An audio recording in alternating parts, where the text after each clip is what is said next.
The first book of Samuel, otherwise called the first book of the Kings. Chapter 1. Now there was a certain man of Ramathaim Zophim, of Mount Ephraim, and his name was Elkanah, the son of Jeroham, the son of Elihu, the son of Tohu, the son of Zuph, and Ephrathite. And he had 2 wives. The name of one was Hannah, and the name of the other was Peninnah. And Peninnah had children, but Hannah had no children. And this man went up out of his city yearly to worship and to sacrifice unto the Lord of hosts in Shiloh. And the 2 sons of Eli, Hophni and Phinehas, the priests of the Lord, were there. And when the time was that Elkanah offered, he gave to Peninnah his wife, and to all her sons and her daughters portions. But unto Hannah he gave a worthy portion, for he loved Hannah, but the Lord had shut up her womb. And her adversary also provoked her sore, for to make her fret, because the Lord had shut up her womb. And as he did so year by year, when she went up to the house of the Lord, so she provoked her, therefore she wept, and did not eat.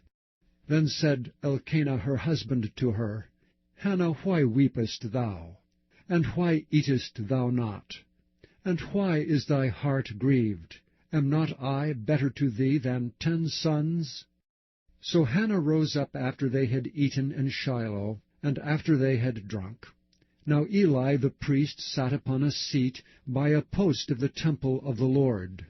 And she was in bitterness of soul, and prayed unto the Lord, and wept sore. And she vowed a vow, and said, O Lord of hosts, if thou wilt indeed look on the affliction of thine handmaid, and remember me, and not forget thine handmaid, but will give unto thine handmaid a man-child, then I will give him unto the Lord all the days of his life, and there shall no razor come upon his head. And it came to pass, as she continued praying before the Lord, that Eli marked her mouth. Now Hannah she spake in her heart, only her lips moved, but her voice was not heard. Therefore Eli thought she had been drunken. And Eli said unto her, How long wilt thou be drunken? Put away thy wine from thee. And Hannah answered and said, No, my lord, I am a woman of a sorrowful spirit. I have drunk neither wine nor strong drink, but have poured out my soul before the Lord.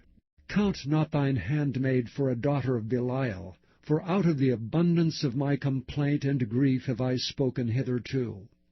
Then Eli answered and said, Go in peace, and the God of Israel grant thee thy petition that thou hast asked of him. And she said, Let thine handmaid find grace in thy sight. So the woman went her way, and did eat, and her countenance was no more sad. And they rose up in the morning early, and worshipped before the Lord, and returned, and came to their house to Ramah. And Elkanah knew Hannah his wife, and the Lord remembered her. Wherefore it came to pass, when the time was come about after Hannah had conceived, that she bare a son, and called his name Samuel, saying, Because I have asked him of the Lord.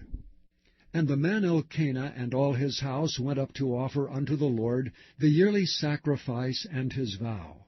But Hannah went not up, for she said unto her husband, I will not go up until the child be weaned, and then I will bring him, that he may appear before the Lord, and there abide forever. And Elkanah her husband said unto her, Do what seemeth thee good. Tarry until thou have weaned him. Only the Lord establish his word. So the woman abode, and gave her son suck until she weaned him. And when she had weaned him, she took him up with her with 3 bullocks, and 1 ephah of flour, and a bottle of wine, and brought him unto the house of the Lord in Shiloh. And the child was young. And they slew a bullock, and brought the child to Eli. And she said, O my lord, as thy soul liveth, my lord, I am the woman that stood by thee here, praying unto the Lord. For this child I prayed, and the Lord hath given me my petition which I asked of him. Therefore also I have lent him to the Lord. As long as he liveth he shall be lent to the Lord. And he worshipped the Lord there. Chapter 2. And Hannah prayed and said, My heart rejoiceth in the Lord. Mine horn is exalted in the Lord. My mouth is enlarged over mine enemies, because I rejoice in thy salvation. There is none holy as the Lord, for there is none beside thee, neither is there any rock like our God. Talk no more so exceeding proudly. Let not arrogancy come out of your mouth. For the Lord is a God of knowledge, and by him actions are weighed. The bows of the mighty men are broken, and they that stumble are girded with strength. They that were full have hired out themselves for bread, and they that were hungry ceased. So that the barren hath borne 7, and she that hath many children is waxed feeble. The Lord killeth and maketh alive. He bringeth down to the grave, and bringeth up. The Lord maketh poor, and maketh rich. He bringeth low, and lifteth up.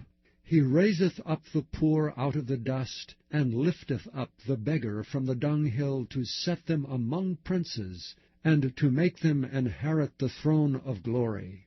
For the pillars of the earth are the Lord's, and he hath set the world upon them. He will keep the feet of his saints, and the wicked shall be silent in darkness. For by strength shall no man prevail.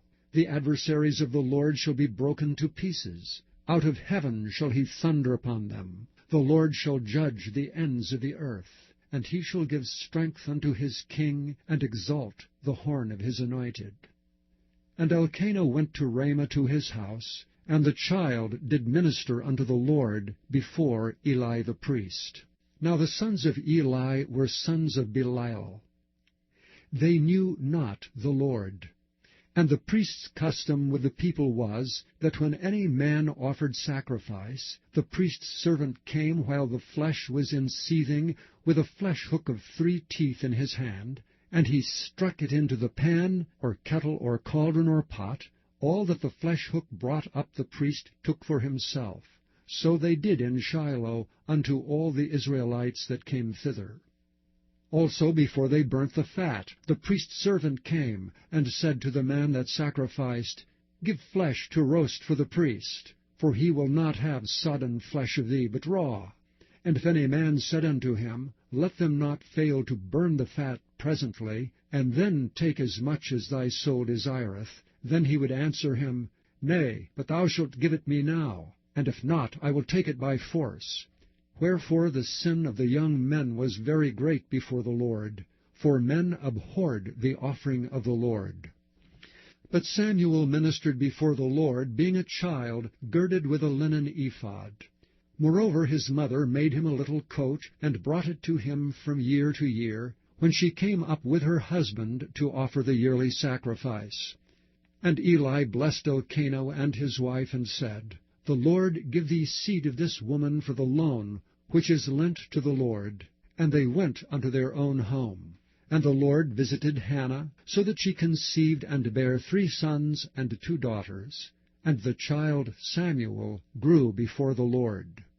Now Eli was very old, and heard all that his sons did unto all Israel, and how they lay with the women that assembled at the door of the tabernacle of the congregation.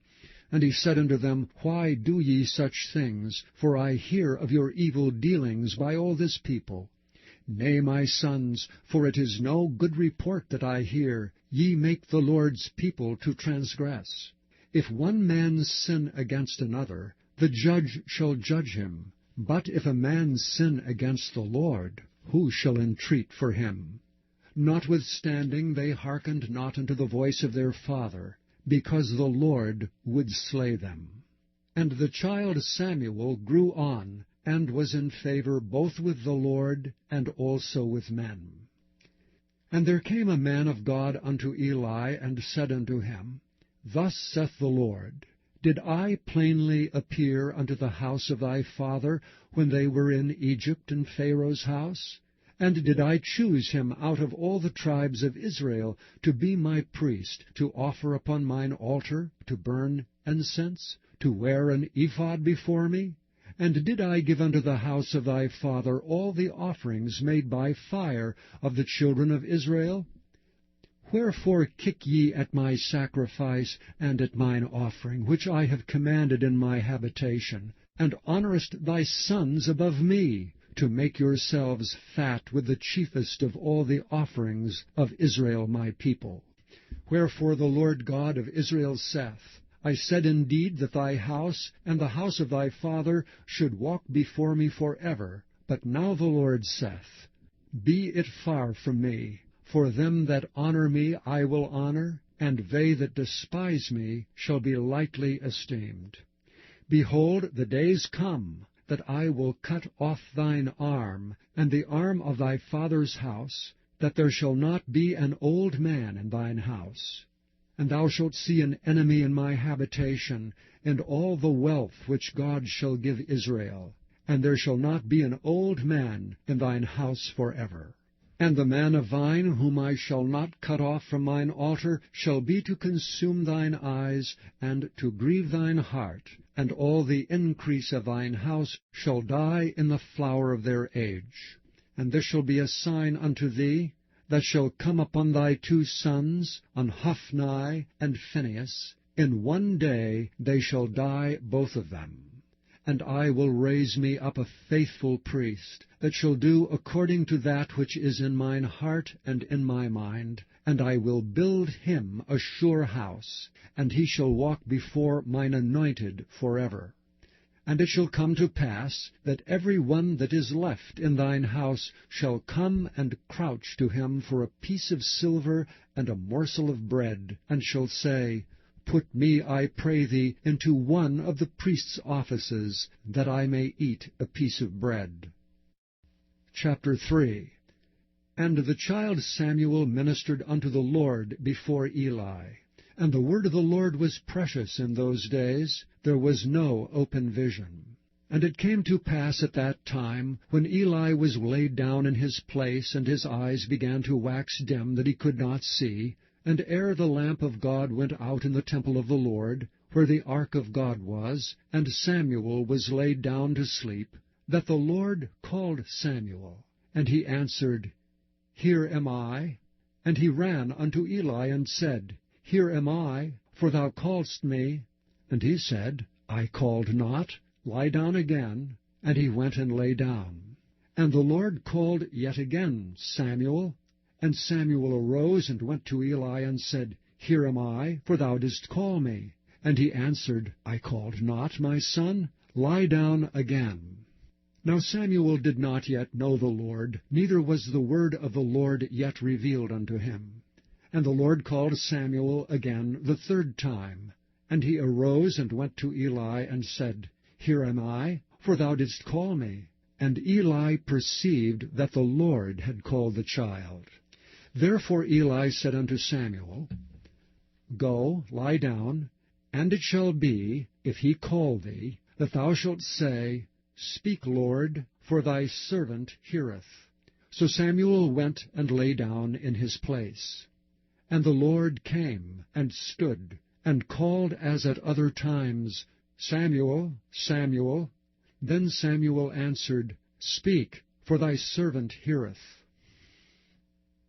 And the Lord said to Samuel, Behold, I will do a thing in Israel, at which both the ears of every one that heareth it shall tingle.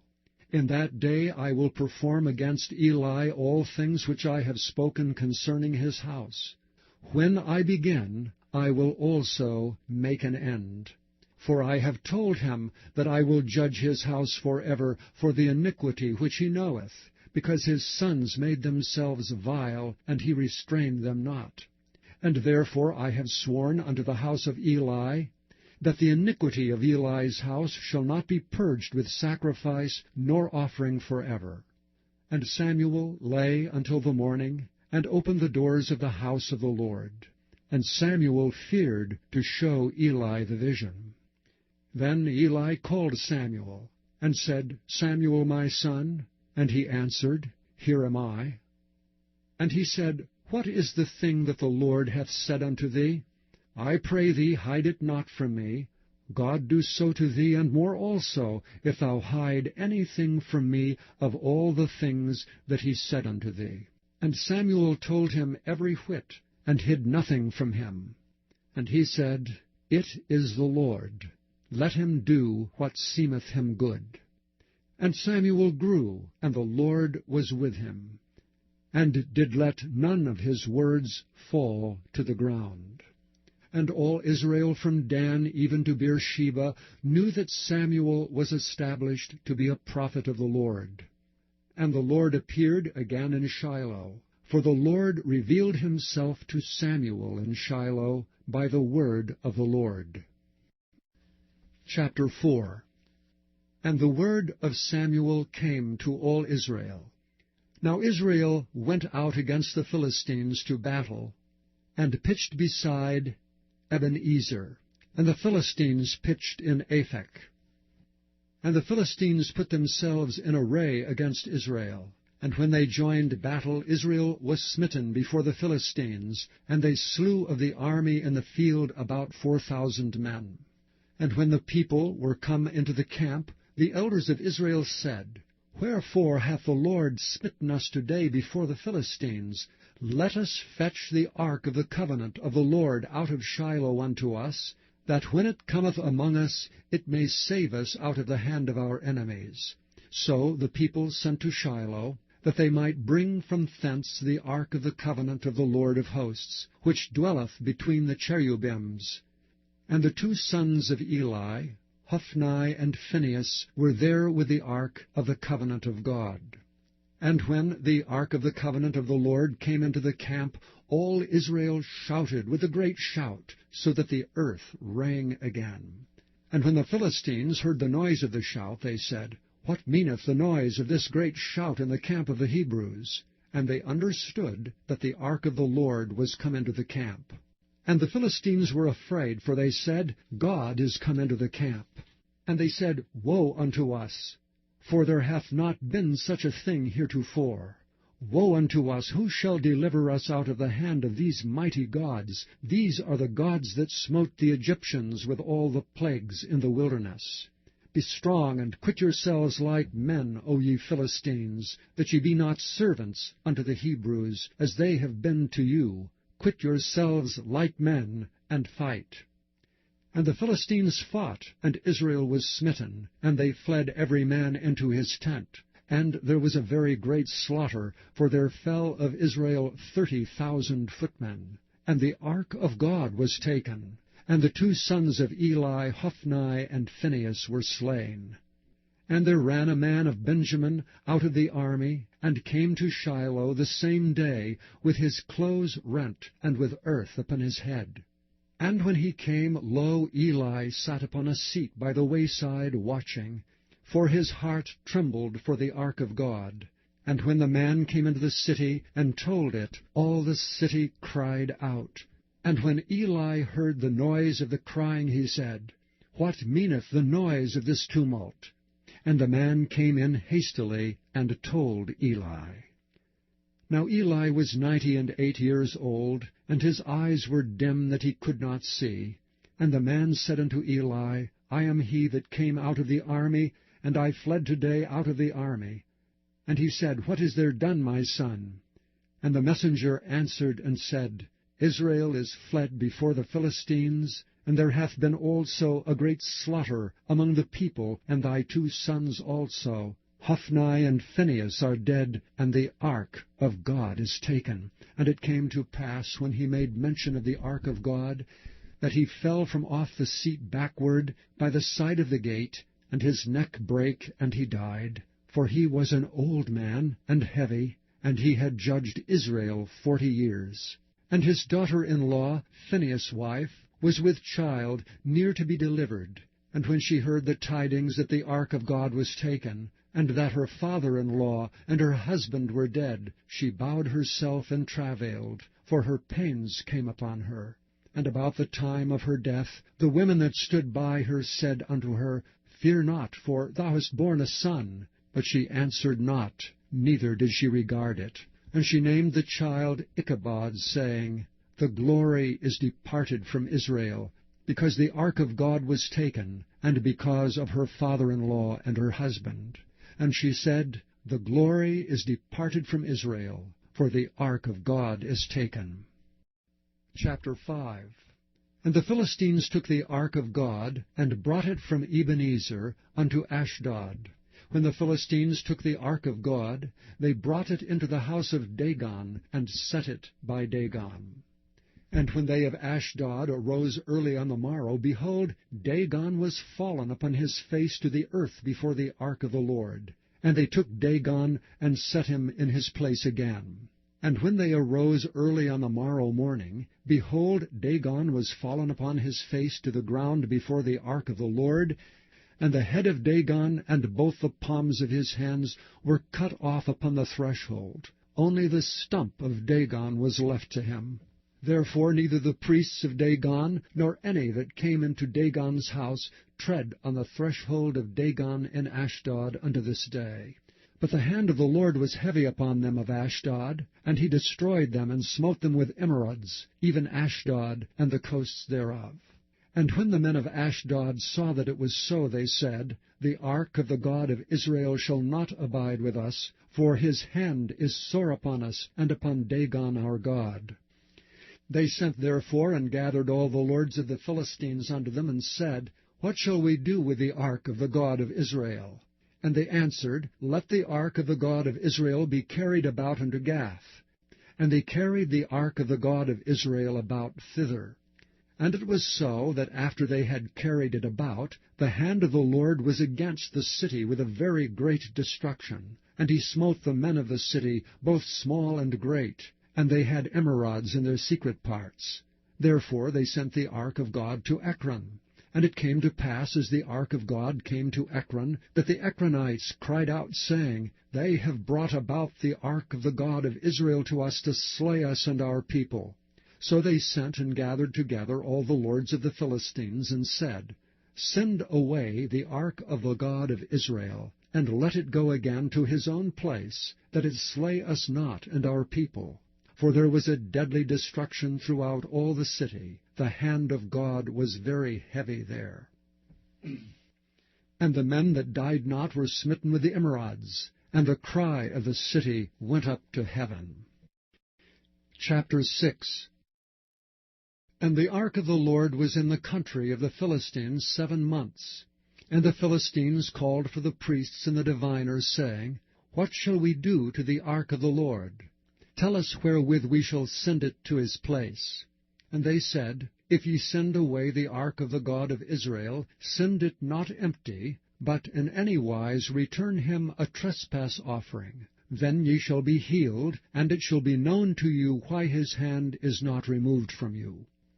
Then said they, What shall be the trespass offering which we shall return to him? They answered, 5 golden emerods and 5 golden mice, according to the number of the lords of the Philistines, for 1 plague was on you all, and on your lords. Wherefore ye shall make images of your emerods, and images of your mice that mar the land, and ye shall give glory unto the God of Israel. Peradventure he will lighten his hand from off you, and from off your gods, and from off your land. Wherefore then do ye harden your hearts, as the Egyptians and Pharaoh hardened their hearts? When he had wrought wonderfully among them, did they not let the people go, and they departed? Now therefore make a new cart, and take 2 milk kine, on which there hath come no yoke, and tie the kine to the cart, and bring their calves home from them. And take the ark of the Lord, and lay it upon the cart, and put the jewels of gold, which ye return him for a trespass offering, in a coffer by the side thereof, and send it away that it may go. And see if it goeth up by the way of his own coast to Bethshemesh, then he hath done us this great evil. But if not, we shall know that it is not his hand that smote us, it was a chance that happened to us. And the men did so. and took 2 milch kine, and tied them to the cart, and shut up their calves at home. And they laid the ark of the Lord upon the cart, and the coffer with the mice of gold, and the images of their emerods. Kine took the straight way to the way of Bethshemesh, and went along the highway, lowing as they went, and turned not aside to the right hand or to the left. And the lords of the Philistines went after them unto the borders of Bethshemesh. And they of Bethshemesh were reaping their wheat harvest in the valley. And they lifted up their eyes, and saw the ark, and rejoiced to see it. And the cart came into the field of Joshua, a Bethshemite, and stood there, where there was a great stone. And they clave the wood of the cart, and offered the kine a burnt offering unto the Lord. And the Levites took down the ark of the Lord, and the coffer that was with it, wherein the jewels of gold were, and put them on the great stone. And the men of Bethshemesh offered burnt offerings and sacrificed sacrifices the same day unto the Lord. And when the 5 lords of the Philistines had seen it, they returned to Ekron the same day. And these are the golden emerods which the Philistines returned for a trespass offering unto the Lord. For Ashdod 1, for Gaza 1, for Askelon 1, for Gath 1, for Ekron 1. And the golden mice, according to the number of all the cities of the Philistines, belonging to the 5 lords, both of fenced cities and of country villages, even unto the great stone of Abel, whereon they set down the ark of the Lord, which stone remaineth unto this day in the field of Joshua the Bethshemite. And he smote the men of Bethshemesh, because they had looked into the ark of the Lord. Even he smote of the people 50,000 and 70 men. And the people lamented, because the Lord had smitten many of the people with a great slaughter. And the men of Bethshemesh said, Who is able to stand before this holy Lord God? And to whom shall he go up from us? And they sent messengers to the inhabitants of Kirjath-jearim, saying, The Philistines have brought again the ark of the Lord. Come ye down, and fetch it up to you. Chapter 7.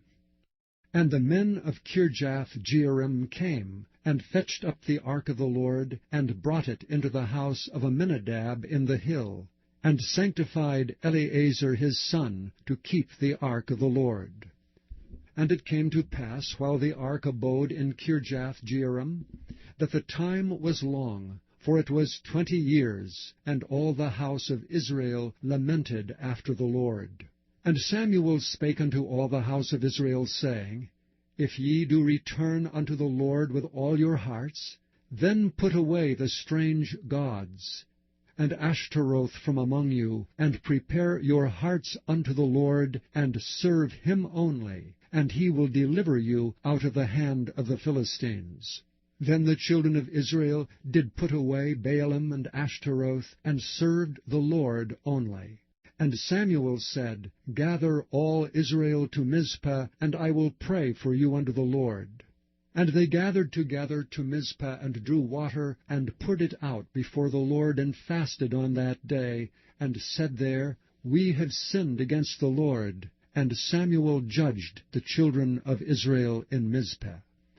And when the Philistines heard that the children of Israel were gathered together to Mizpah, the lords of the Philistines went up against Israel. And when the children of Israel heard it, they were afraid of the Philistines. And the children of Israel said to Samuel, Cease not to cry unto the Lord our God for us, that he will save us out of the hand of the Philistines. And Samuel took a sucking lamb, and offered it for a burnt offering holy unto the Lord. And Samuel cried unto the Lord for Israel, and the Lord heard him. And as Samuel was offering up the burnt offering, the Philistines drew near to battle against Israel. But the Lord thundered with a great thunder on that day upon the Philistines, and discomfited them, and they were smitten before Israel.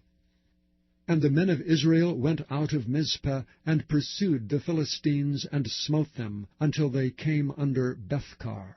Then Samuel took a stone, and set it between Mizpah and Shen, and called the name of it Ebenezer, saying, Hitherto hath the Lord helped us. So the Philistines were subdued, and they came no more into the coast of Israel, and the hand of the Lord was against the Philistines all the days of Samuel. And the cities which the Philistines had taken from Israel were restored to Israel, from Ekron even unto Gath. And the coast thereof did Israel deliver out of the hands of the Philistines. And there was peace between Israel and the Amorites. And Samuel judged Israel all the days of his life. And he went from year to year in circuit to Bethel and Gilgal and Mizpah, and judged Israel in all those places. And his return was to Ramah, for there was his house, and there he judged Israel, and there he built an altar unto the Lord. Chapter 8.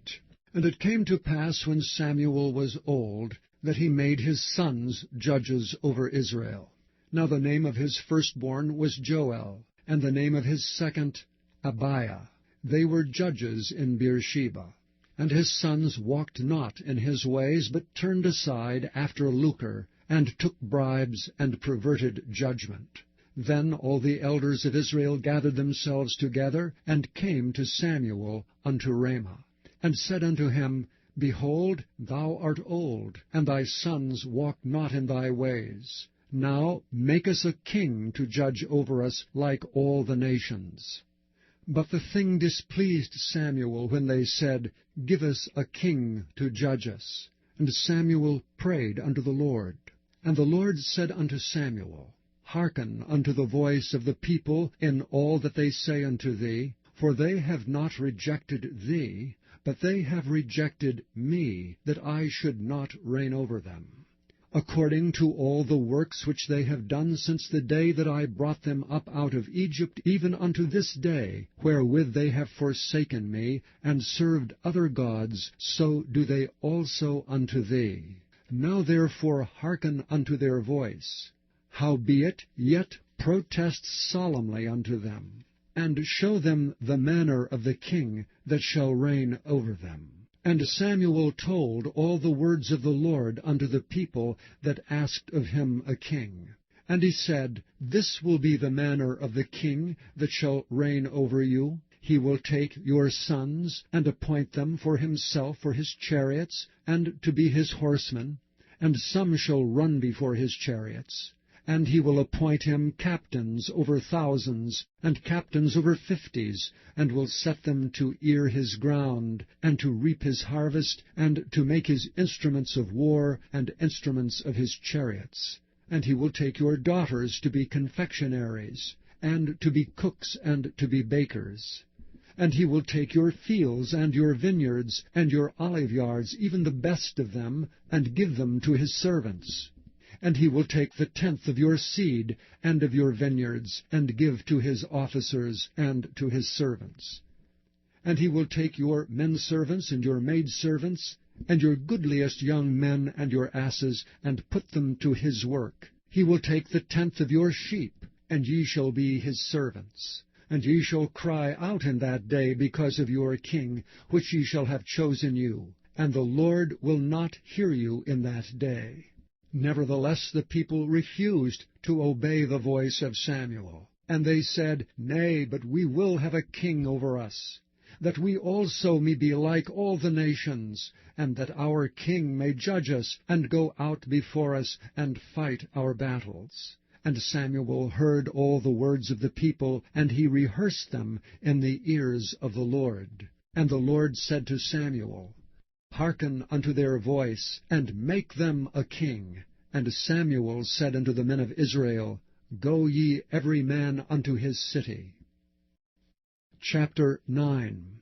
Now there was a man of Benjamin, whose name was Kish, the son of Abiel, the son of Zeror, the son of Bechorath, the son of Aphiah, a Benjamite, a mighty man of power. And he had a son whose name was Saul, a choice young man and a goodly. And there was not among the children of Israel a goodlier person than he. From his shoulders and upward he was higher than any of the people. And the asses of Kish Saul's father were lost. And Kish said to Saul his son, Take now one of the servants with thee, and arise to seek the asses. And he passed through Mount Ephraim, and passed through the land of Shalishah, but they found them not. Then they passed through the land of Shalem, and there they were not. And he passed through the land of the Benjamites, but they found them not. And when they were come to the land of Zuph, Saul said to his servant that was with him, Come and let us return, lest my father leave caring for the asses, and take thought for us.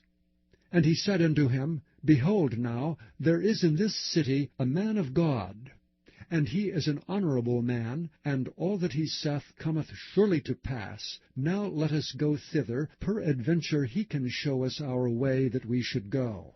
Then said Saul to his servant, But, behold, if we go, what shall we bring the man? For the bread is spent in our vessels, and there is not a present to bring to the man of God. What have we?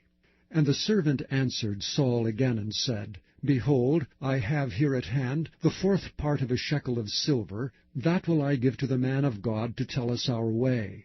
Before time in Israel, when a man went to enquire of God, thus he spake, Come and let us go to the seer, for he that is now called a prophet was before time called a seer. Then said Saul to his servant, Well said, come, let us go. So they went unto the city where the man of God was. And as they went up the hill to the city, they found young maidens going out to draw water, and said unto them, Is the seer here? And they answered them, and said, He is, behold, he is before you. Make haste now, for he came today to the city. For there is a sacrifice of the people today in the high place. As soon as ye be come into the city, ye shall straightway find him, before he go up to the high place to eat. For the people will not eat until he come, because he doth bless the sacrifice. And afterwards they eat that be bidden. Now therefore get you up, for about this time ye shall find him. And they went up into the city, and when they were come into the city, behold, Samuel came out against them, for to go up to the high place. Now the Lord had told Samuel in his ear a day before Saul came, saying, Tomorrow about this time I will send thee a man out of the land of Benjamin, and thou shalt anoint him to be captain over my people Israel, that he may save my people out of the hand of the Philistines. For I have looked upon my people, because their cry is come unto me. And when Samuel saw Saul, the Lord said unto him, Behold the man whom I spake to thee of. This same shall reign over my people. Then Saul drew near to Samuel in the gate, and said, Tell me, I pray thee, where the seer's house is. And Samuel answered Saul, and said, I am the seer. Go up before me unto the high place, for ye shall eat with me today, and tomorrow I will let thee go, and will tell thee all that is in thine heart. And as for thine asses that were lost 3 days ago, set not thy mind on them, for they are found. And on whom is all the desire of Israel? Is it not on thee and on thy father's house? And Saul answered and said, Am not I a Benjamite, of the smallest of the tribes of Israel, and my family the least of all the families of the tribe of Benjamin? Wherefore then speakest thou so to me? And Samuel took Saul and his servant, and brought them into the parlor, and made them sit in the chiefest place among them that were bidden, which were about 30 persons. And Samuel said unto the cook, Bring the portion which I gave thee, of which I said unto thee, Set it by thee. And the cook took up the shoulder, and that which was upon it, and set it before Saul. And Samuel said, Behold that which is left, set it before thee, and eat. For unto this time hath it been kept for thee, since I said, I have invited the people. So Saul did eat with Samuel that day. And when they were come down from the high place unto the city, Samuel communed with Saul upon the top of the house. And they rose early, and it came to pass about the spring of the day, that Samuel called Saul to the top of the house, saying, Up, that I may send thee away. And Saul arose, and they went out both of them, he and Samuel, abroad. And as they were going down to the end of the city, Samuel said to Saul, Bid the servant pass on before us. And he passed on, But stand thou still a while, that I may show thee the word of God. Chapter 10. Then Samuel took a vial of oil, and poured it upon his head, and kissed him, and said, Is it not because the Lord hath anointed thee to be captain over his inheritance? When thou art departed from me today, then thou shalt find 2 men by Rachel's sepulchre, in the border of Benjamin at Zelah. And they will say unto thee, The asses which thou wentest to seek are found, and lo, thy father hath left the care of the asses, and sorroweth for you, saying, What shall I do for my son? Then shalt thou go on forward from thence, and thou shalt come to the plain of Tabor, and there shall meet thee 3 men going up to God, to Bethel, one carrying 3 kids, and another carrying 3 loaves of bread, and another carrying a bottle of wine.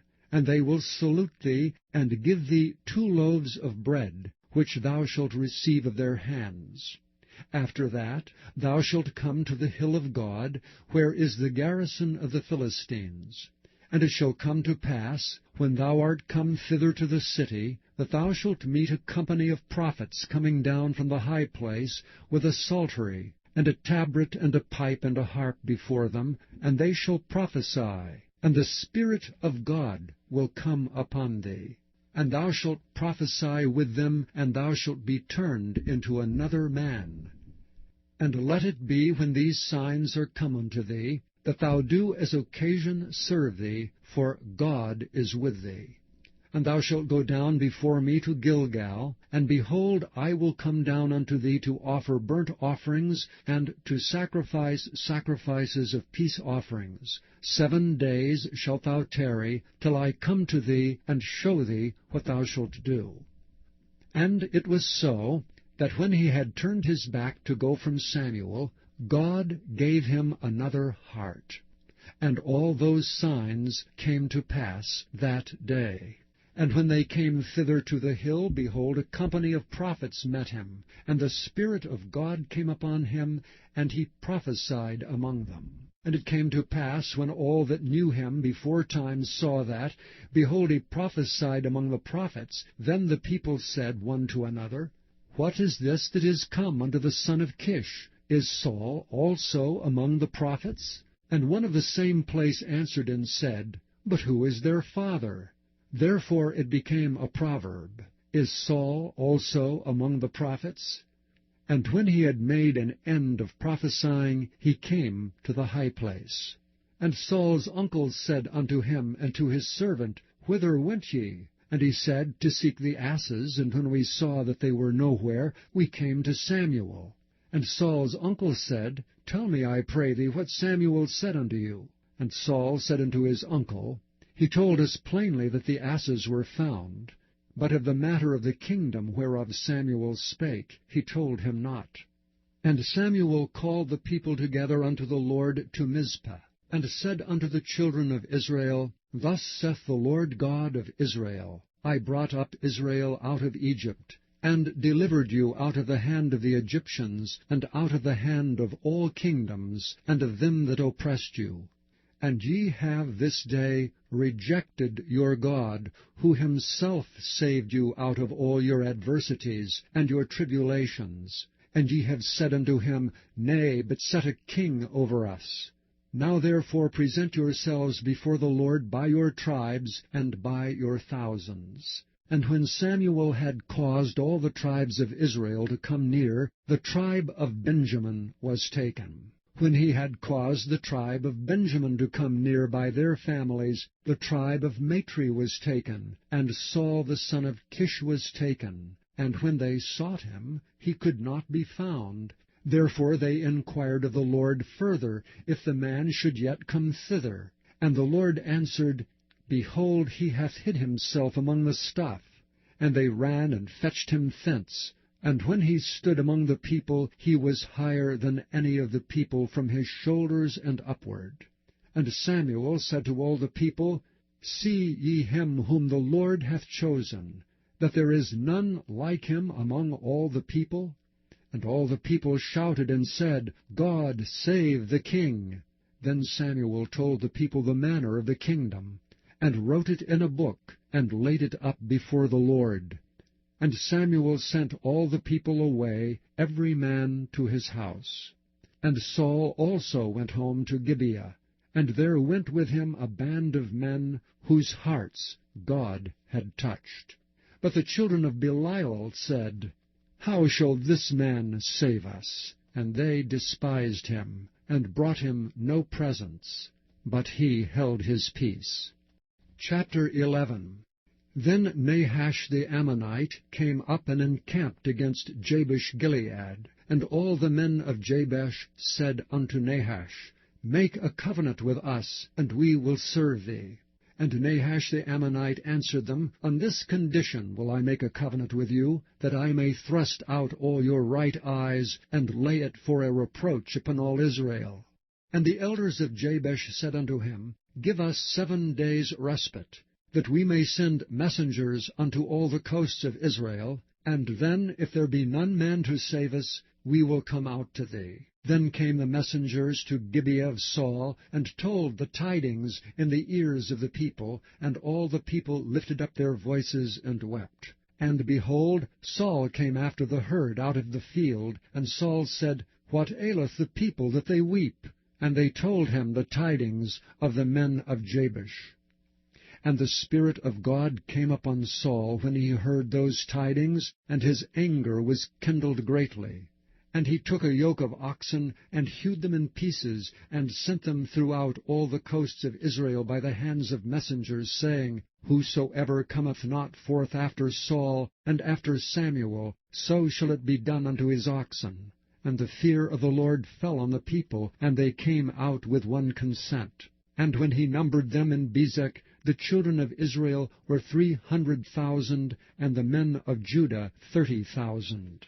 And they said unto the messengers that came, Thus shall ye say unto the men of Jabesh-Gilead, Tomorrow by that time the sun be hot, ye shall have help. And the messengers came and showed it to the men of Jabesh, and they were glad. Therefore the men of Jabesh said, Tomorrow we will come out unto you, and ye shall do with us all that seemeth good unto you.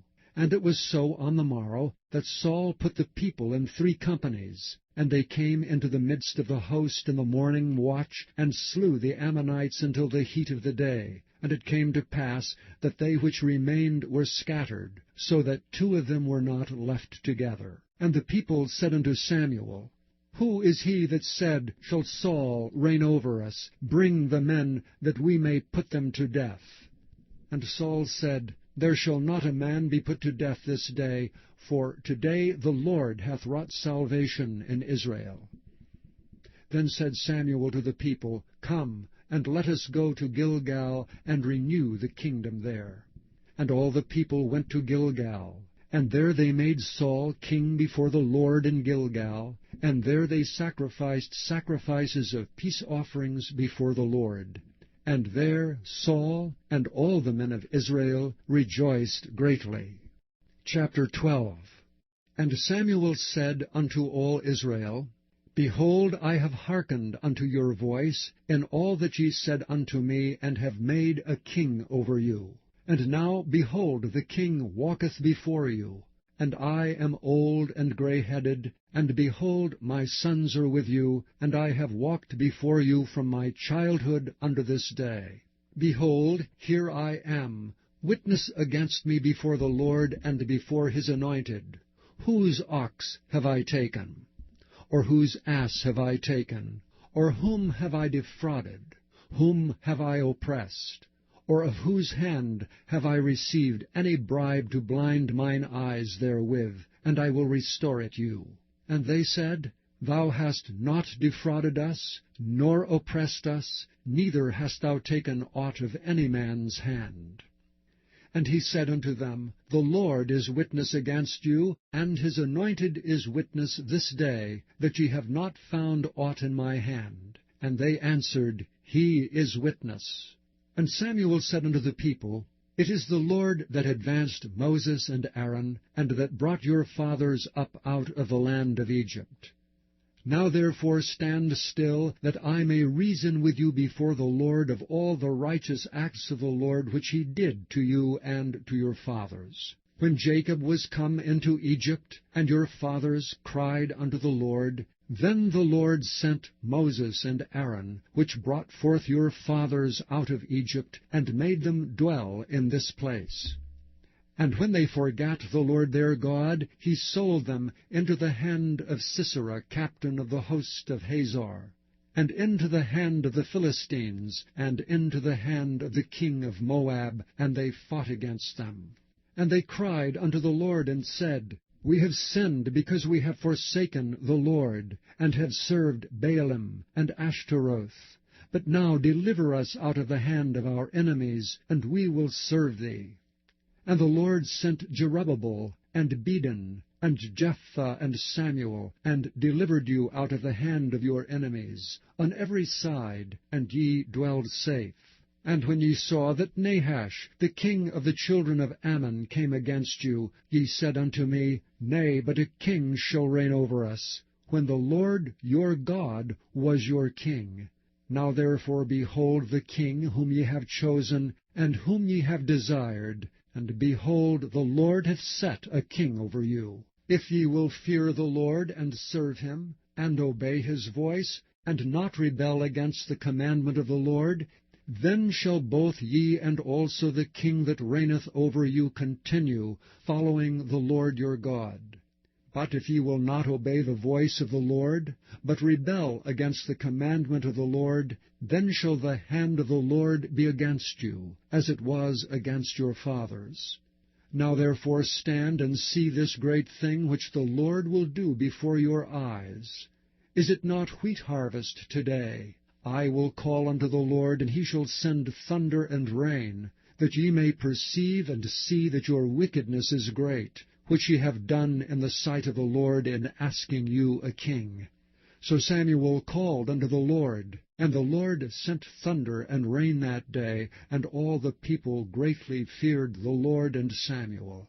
And all the people said unto Samuel, Pray for thy servants unto the Lord thy God, that we die not, for we have added unto all our sins this evil, to ask us a king. And Samuel said unto the people, Fear not. Ye have done all this wickedness, yet turn not aside from following the Lord, but serve the Lord with all your heart.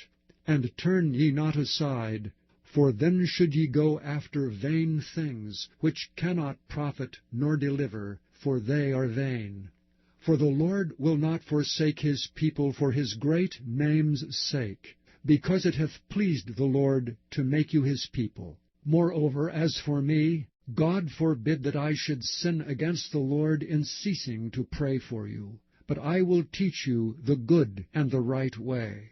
Only fear the Lord, and serve him in truth with all your heart.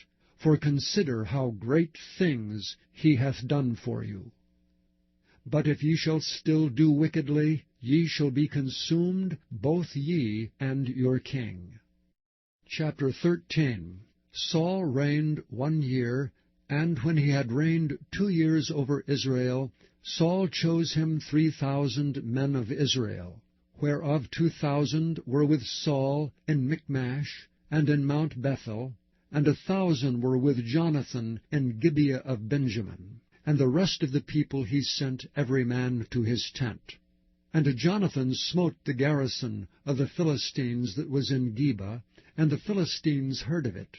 And Saul blew the trumpet throughout all the land, saying, Let the Hebrews hear. And all Israel heard say that Saul had smitten a garrison of the Philistines, and that Israel also was had in abomination with the Philistines. And the people were called together after Saul to Gilgal. And the Philistines gathered themselves together to fight with Israel, 30,000 chariots and 6,000 horsemen, and people as the sand which is on the seashore in multitude. And they came up and pitched in Michmash eastward from Bethaven. When the men of Israel saw that they were in a strait, for the people were distressed, then the people did hide themselves in caves, and in thickets, and in rocks, and in high places, and in pits. And some of the Hebrews went over Jordan to the land of Gad and Gilead. As for Saul, he was yet in Gilgal, and all the people followed him trembling. And he tarried 7 days, according to the set time that Samuel had appointed. But Samuel came not to Gilgal, and the people were scattered from him. And Saul said, Bring hither a burnt offering to me, and peace offerings. And he offered the burnt offering. And it came to pass that as soon as he had made an end of offering the burnt offering, behold, Samuel came, and Saul went out to meet him, that he might salute him. And Samuel said, What hast thou done? And Saul said, Because I saw that the people were scattered from me, and that thou camest not within the days appointed, and that the Philistines gathered themselves together at Michmash, therefore said I, The Philistines will come down now upon me to Gilgal, and I have not made supplication unto the Lord. I forced myself therefore, and offered a burnt offering. And Samuel said to Saul, Thou hast done foolishly. Thou hast not kept the commandment of the Lord thy God, which he commanded thee. For now would the Lord have established thy kingdom upon Israel forever. But now thy kingdom shall not continue. The Lord hath sought him a man after his own heart, and the Lord hath commanded him to be captain over his people, because thou hast not kept that which the Lord commanded thee. And Samuel arose and gat him up from Gilgal unto Gibeah of Benjamin. And Saul numbered the people that were present with him, about 600 men.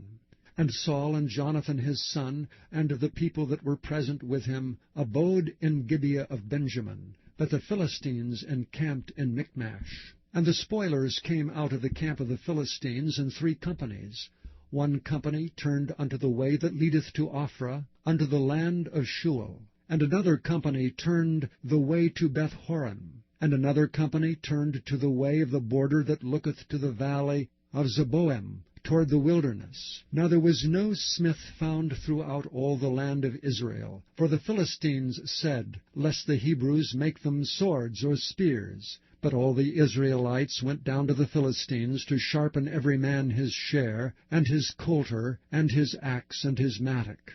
Yet they had a file for the mattocks, and for the coulters, and for the forks, and for the axes, and to sharpen the goads. So it came to pass in the day of battle, that there was neither sword nor spear found in the hand of any of the people that were with Saul and Jonathan, but with Saul and with Jonathan his son was there found. And the garrison of the Philistines went out to the passage of Michmash. Chapter 14. Now it came to pass upon a day that Jonathan the son of Saul said unto the young man that bare his armor, Come and let us go over to the Philistines' garrison, that is on the other side. But he told not his father. And Saul tarried in the uttermost part of Gibeah, under a pomegranate tree, which is in Migron. And the people that were with him were about 600 men. And Ahiah the son of Ahitub, Ichabod's brother, the son of Phinehas, the son of Eli, the Lord's priest in Shiloh, wearing an ephod. And the people knew not that Jonathan was gone. And between the passages by which Jonathan sought to go over unto the Philistines' garrison, there was a sharp rock on the one side, and a sharp rock on the other side. And the name of the one was Bozez, and the name of the other Seni. The forefront of the one was situate northward over against Michmash, and the other southward over against Gibeah. And Jonathan said to the young man that bare his armor, Come and let us go over unto the garrison of these uncircumcised. It may be that the Lord will work for us. For there is no restraint to the Lord to save by many or by few. And his armor-bearer said unto him, Do all that is in thine heart. Turn thee, behold, I am with thee according to thy heart. Then said Jonathan, Behold, we will pass over unto these men, and we will discover ourselves unto them. If they say unto us, Tarry until we come to you, then we will stand still in our place, and will not go up unto them. But if they say thus, Come up unto us, then we will go up, for the Lord hath delivered them into our hand. and this shall be a sign unto us. And both of them discovered themselves unto the garrison of the Philistines. And the Philistines said, Behold, the Hebrews come forth out of the holes where they had hid themselves. And the men of the garrison answered Jonathan and his armor-bearer, and said, Come up to us, and we will show you a thing. And Jonathan said unto his armor-bearer, Come up after me, for the Lord hath delivered them into the hand of Israel. And Jonathan climbed up upon his hands and upon his feet, and his armor-bearer after him. And they fell before Jonathan, and his armor-bearer slew after him. And that first slaughter which Jonathan and his armor-bearer made was about 20 men, within as it were an half acre of land, which a yoke of oxen might plough. And there was trembling in the host, in the field, and among all the people. The garrison and the spoilers, they also trembled, and the earth quaked, so it was a very great trembling. And the watchmen of Saul and Gibeah of Benjamin looked, and behold, the multitude melted away, and they went on beating down one another. Then said Saul unto the people that were with him, Number now, and see who is gone from us. And when they had numbered, behold, Jonathan and his armor-bearer were not there. And Saul said unto Ahiah, Bring hither the ark of God. For the ark of God was at that time with the children of Israel. And it came to pass, while Saul talked unto the priest, that the noise that was in the host of the Philistines went on and increased. And Saul said unto the priest, Withdraw thine hand. And Saul and all the people that were with him assembled themselves, and they came to the battle. And behold, every man's sword was against his fellow, and there was a very great discomfiture. Moreover, the Hebrews that were with the Philistines before that time, which went up with them into the camp from the country round about, even they also turned to be with the Israelites that were with Saul and Jonathan. Likewise all the men of Israel which had hid themselves in Mount Ephraim, when they heard that the Philistines fled, even they also followed hard after them in the battle. So the Lord saved Israel that day. And the battle passed over unto Bethaven. And the men of Israel were distressed that day, for Saul had adjured the people, saying, Cursed be the man that eateth any food until evening, that I may be avenged on mine enemies. So none of the people tasted any food. And all they of the land came to a wood, and there was honey upon the ground. And when the people were come into the wood, behold, the honey dropped, but no man put his hand to his mouth, for the people feared the oath. But Jonathan heard not when his father charged the people with an oath, wherefore he put forth the end of the rod that was in his hand, and dipped it in an honeycomb, and put his hand to his mouth, and his eyes were enlightened. Then answered one of the people, and said, Thy father straitly charged the people with an oath, saying, Cursed be the man that eateth any food this day. And the people were faint. Then said Jonathan, My father hath troubled the land. See, I pray you, how mine eyes have been enlightened, because I tasted a little of this honey. How much more if haply the people had eaten freely today of the spoil of their enemies which they found? For had there not been now a much greater slaughter among the Philistines? And they smote the Philistines that day from Michmash to Aijalon, and the people were very faint. And the people flew upon the spoil, and took sheep and oxen and calves, and slew them on the ground, and the people did eat them with the blood. Then they told Saul, saying, Behold, the people sin against the Lord, in that they eat with the blood. And he said, Ye have transgressed, roll a great stone unto me this day. And Saul said, Disperse yourselves among the people, and say unto them, Bring me hither every man his ox and every man his sheep, and slay them here, and eat, and sin not against the Lord in eating with the blood. And all the people brought every man his ox with him that night, and slew them there. And Saul built an altar unto the Lord. The same was the first altar that he built unto the Lord. And Saul said, Let us go down after the Philistines by night, and spoil them until the morning light, and let us not leave a man of them. And they said, Do whatsoever seemeth good unto thee. Then said the priest, Let us draw near hither unto God. And Saul asked counsel of God, Shall I go down after the Philistines? Wilt thou deliver them into the hand of Israel? But he answered him not that day. And Saul said, Draw ye near hither all the chief of the people, and know and see wherein this sin hath been this day. For as the Lord liveth, which saveth Israel, though it be in Jonathan my son, he shall surely die. But there was not a man among the people that answered him.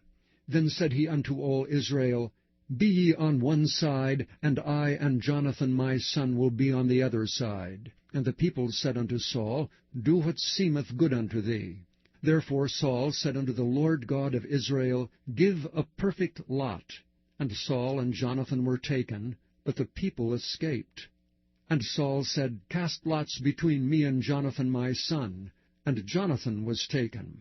Then Saul said to Jonathan, Tell me what thou hast done. And Jonathan told him, and said, I did but taste a little honey with the end of the rod that was in mine hand, and lo, I must die. And Saul answered, God do so, and more also, for thou shalt surely die, Jonathan. And the people said unto Saul, Shall Jonathan die, who hath wrought this great salvation in Israel? God forbid. As the Lord liveth, there shall not one hair of his head fall to the ground. For he hath wrought with God this day. So the people rescued Jonathan, that he died not. Then Saul went up from following the Philistines, and the Philistines went to their own place. So Saul took the kingdom over Israel, and fought against all his enemies on every side, against Moab, and against the children of Ammon, and against Edom, and against the kings of Zobah, and against the Philistines. And whithersoever he turned himself, he vexed them. And he gathered an host, and smote the Amalekites, and delivered Israel out of the hands of them that spoiled them. Now the sons of Saul were Jonathan, and Ishuai, and Melchishua. And the names of his 2 daughters were these, the name of the firstborn Merab, and the name of the younger Michal. And the name of Saul's wife was Ahinoam, the daughter of Ahimaaz. And the name of the captain of his host was Abner, the son of Ner, Saul's uncle. And Kish was the father of Saul, and Ner the father of Abner was the son of Abiel. And there was sore war against the Philistines all the days of Saul. And when Saul saw any strong man, or any valiant man, he took him unto him. Chapter 15. Samuel also said unto Saul, The Lord sent me to anoint thee to be king over his people, over Israel. Now therefore hearken thou unto the voice of the words of the Lord. Thus saith the Lord of hosts, I remember that which Amalek did to Israel, how he laid wait for him in the way when he came up from Egypt.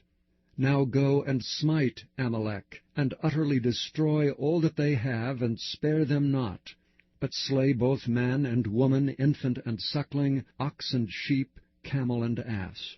And Saul gathered the people together, and numbered them in Telaim, 200,000 footmen, and 10,000 men of Judah. And Saul came to a city of Amalek, and laid wait in the valley. And Saul said unto the Kenites, Go, depart, get you down from among the Amalekites, lest I destroy you with them. For ye showed kindness to all the children of Israel when they came up out of Egypt. So the Kenites departed from among the Amalekites. And Saul smote the Amalekites from Havilah until thou comest to Shur, that is over against Egypt. And he took Agag, the king of the Amalekites, alive, and utterly destroyed all the people with the edge of the sword.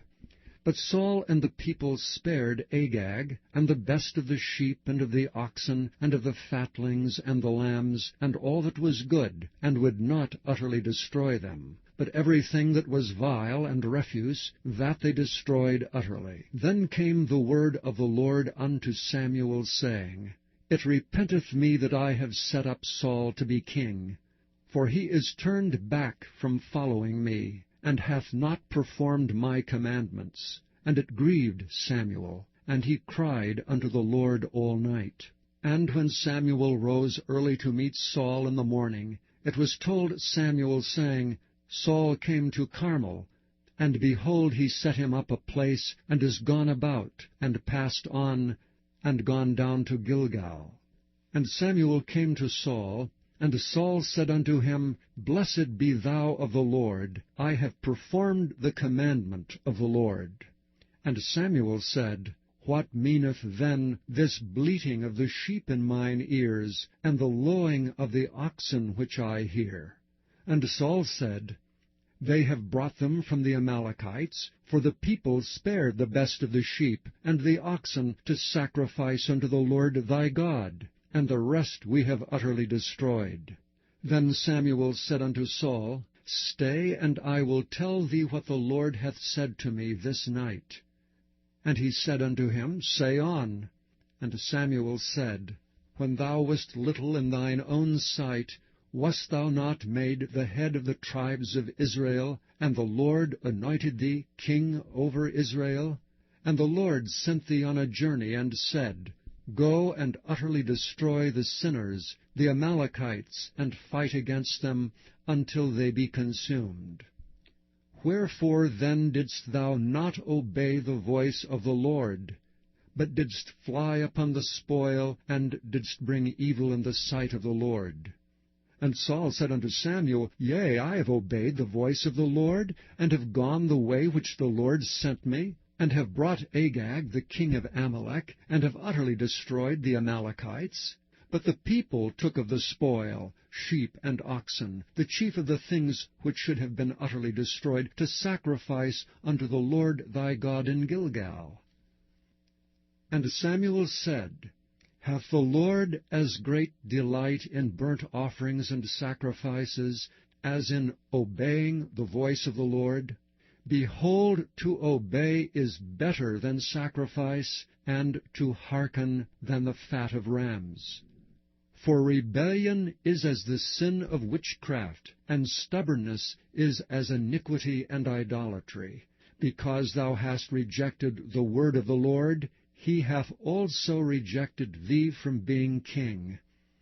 And Saul said unto Samuel, I have sinned, for I have transgressed the commandment of the Lord, and thy words, because I feared the people and obeyed their voice. Now therefore I pray thee pardon my sin, and turn again with me, that I may worship the Lord.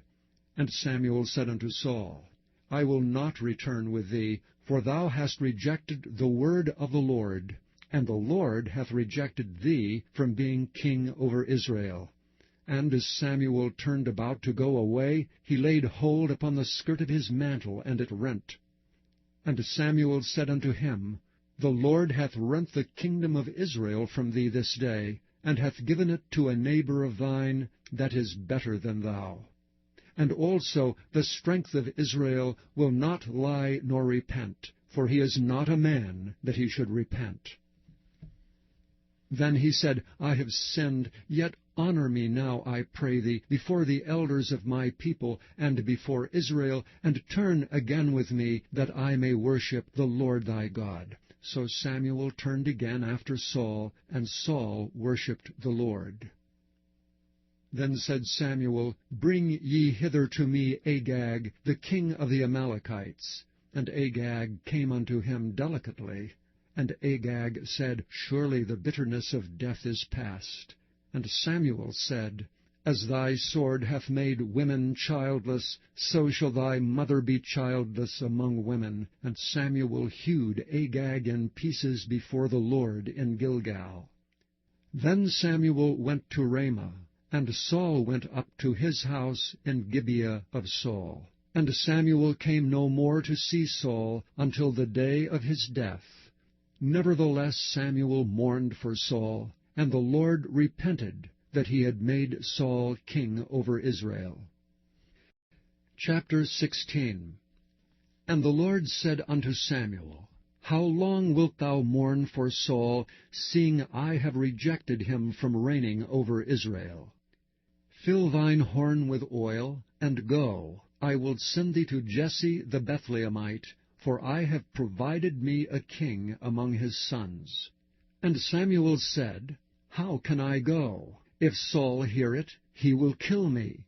And the Lord said, Take an heifer with thee, and say, I am come to sacrifice to the Lord. And call Jesse to the sacrifice, and I will show thee what thou shalt do. and thou shalt anoint unto me him whom I name unto thee. And Samuel did that which the Lord spake, and came to Bethlehem. And the elders of the town trembled at his coming, and said, Comest thou peaceably? And he said, Peaceably. I am come to sacrifice unto the Lord. Sanctify yourselves, and come with me to the sacrifice.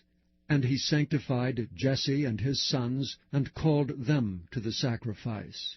And it came to pass, when they were come, that he looked on Eliab, and said, Surely the Lord's anointed is before him. But the Lord said unto Samuel, Look not on his countenance, or on the height of his stature, because I have refused him. For the Lord seeth not as man seeth.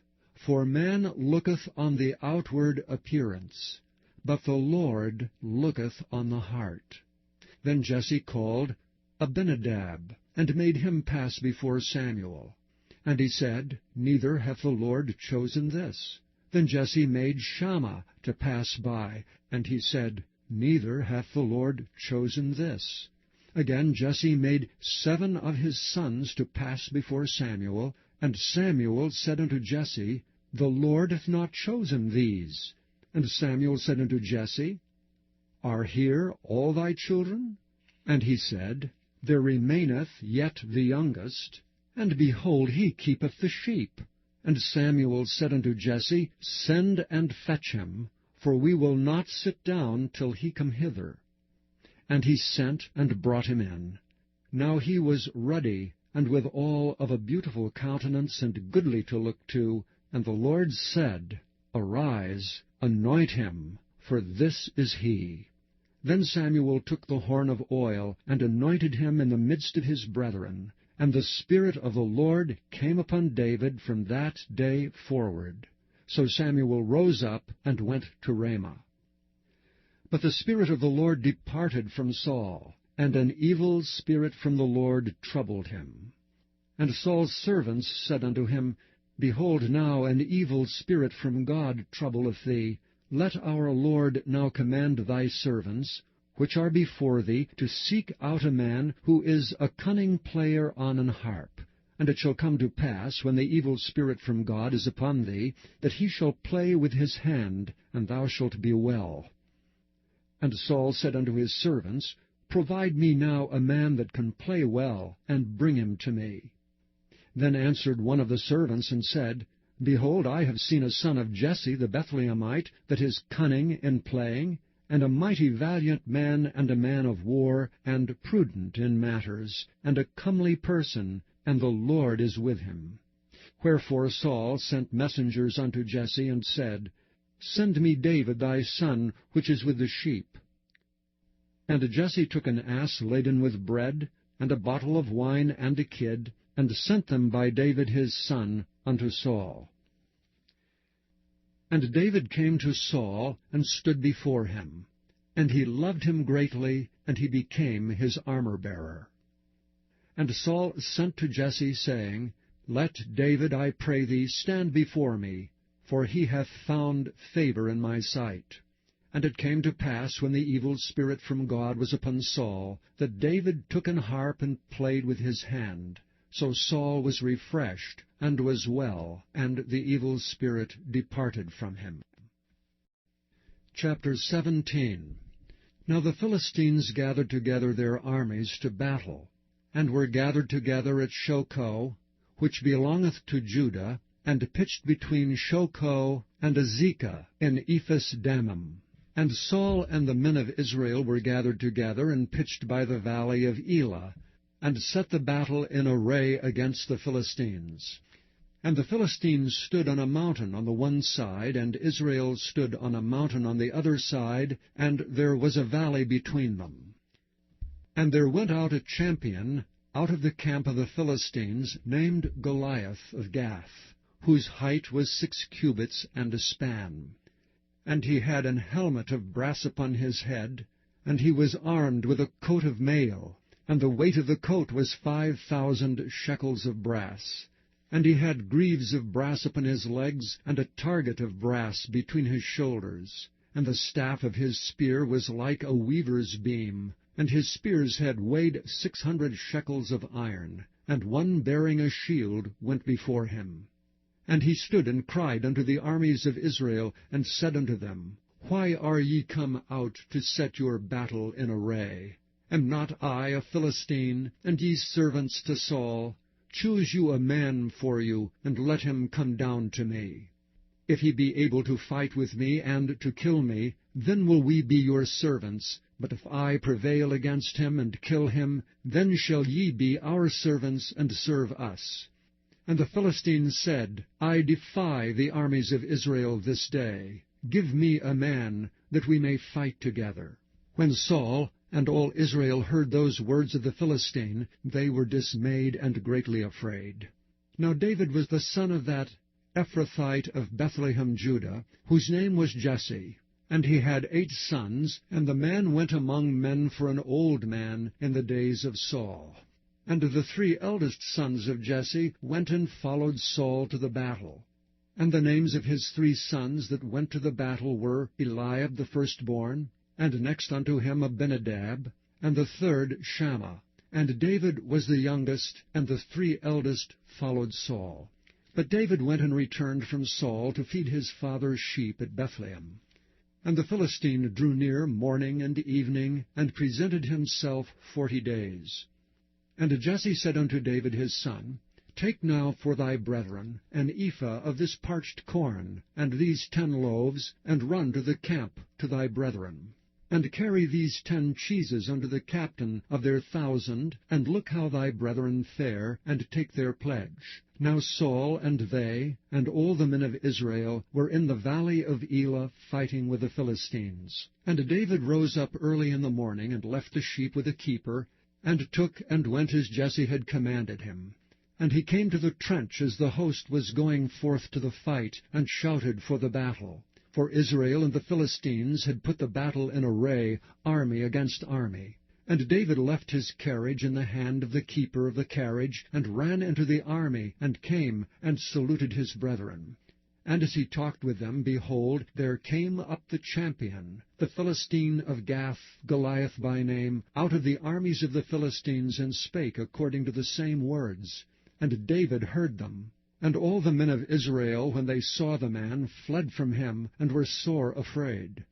And the men of Israel said, Have ye seen this man that is come up? Surely to defy Israel is he come up. And it shall be that the man who killeth him, the king will enrich him with great riches, and will give him his daughter, and make his father's house free in Israel. And David spake to the men that stood by him, saying, What shall be done to the man that killeth this Philistine, and taketh away the reproach from Israel? For who is this uncircumcised Philistine, that he should defy the armies of the living God? And the people answered him after this manner, saying, So shall it be done to the man that killeth him. And Eliab his eldest brother heard when he spake unto the men, and Eliab's anger was kindled against David, and he said, Why camest thou down hither? And with whom hast thou left those few sheep in the wilderness? I know thy pride and the naughtiness of thine heart, for thou art come down that thou mightest see the battle. And David said, What have I now done? Is there not a cause? And he turned from him toward another, and spake after the same manner. And the people answered him again after the former manner. And when the words were heard which David spake, they rehearsed them before Saul, and he sent for him.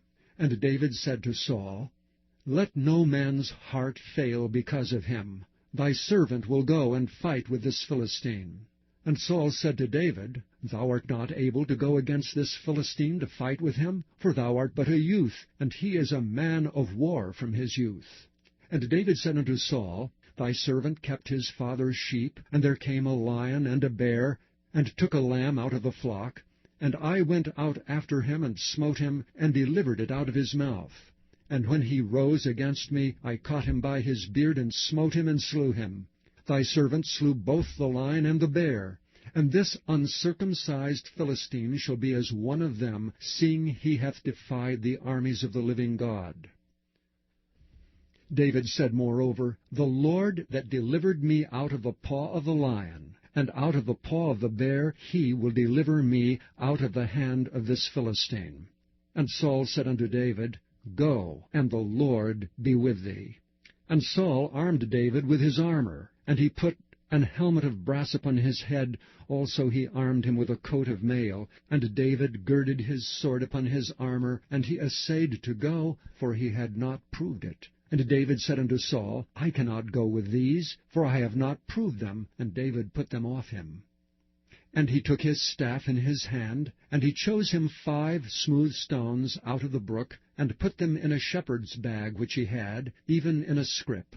And his sling was in his hand, and he drew near to the Philistine. And the Philistine came on, and drew near unto David, and the man that bare the shield went before him. And when the Philistine looked about and saw David, he disdained him, for he was but a youth, and ruddy, and of a fair countenance. And the Philistine said unto David, Am I a dog, that thou comest to me with staves? And the Philistine cursed David by his gods. And the Philistine said to David, Come to me, and I will give thy flesh unto the fowls of the air, and to the beasts of the field. Then said David to the Philistine, Thou comest to me with a sword, and with a spear, and with a shield. But I come to thee with the name of the Lord of hosts, the God of the armies of Israel, whom thou hast defied.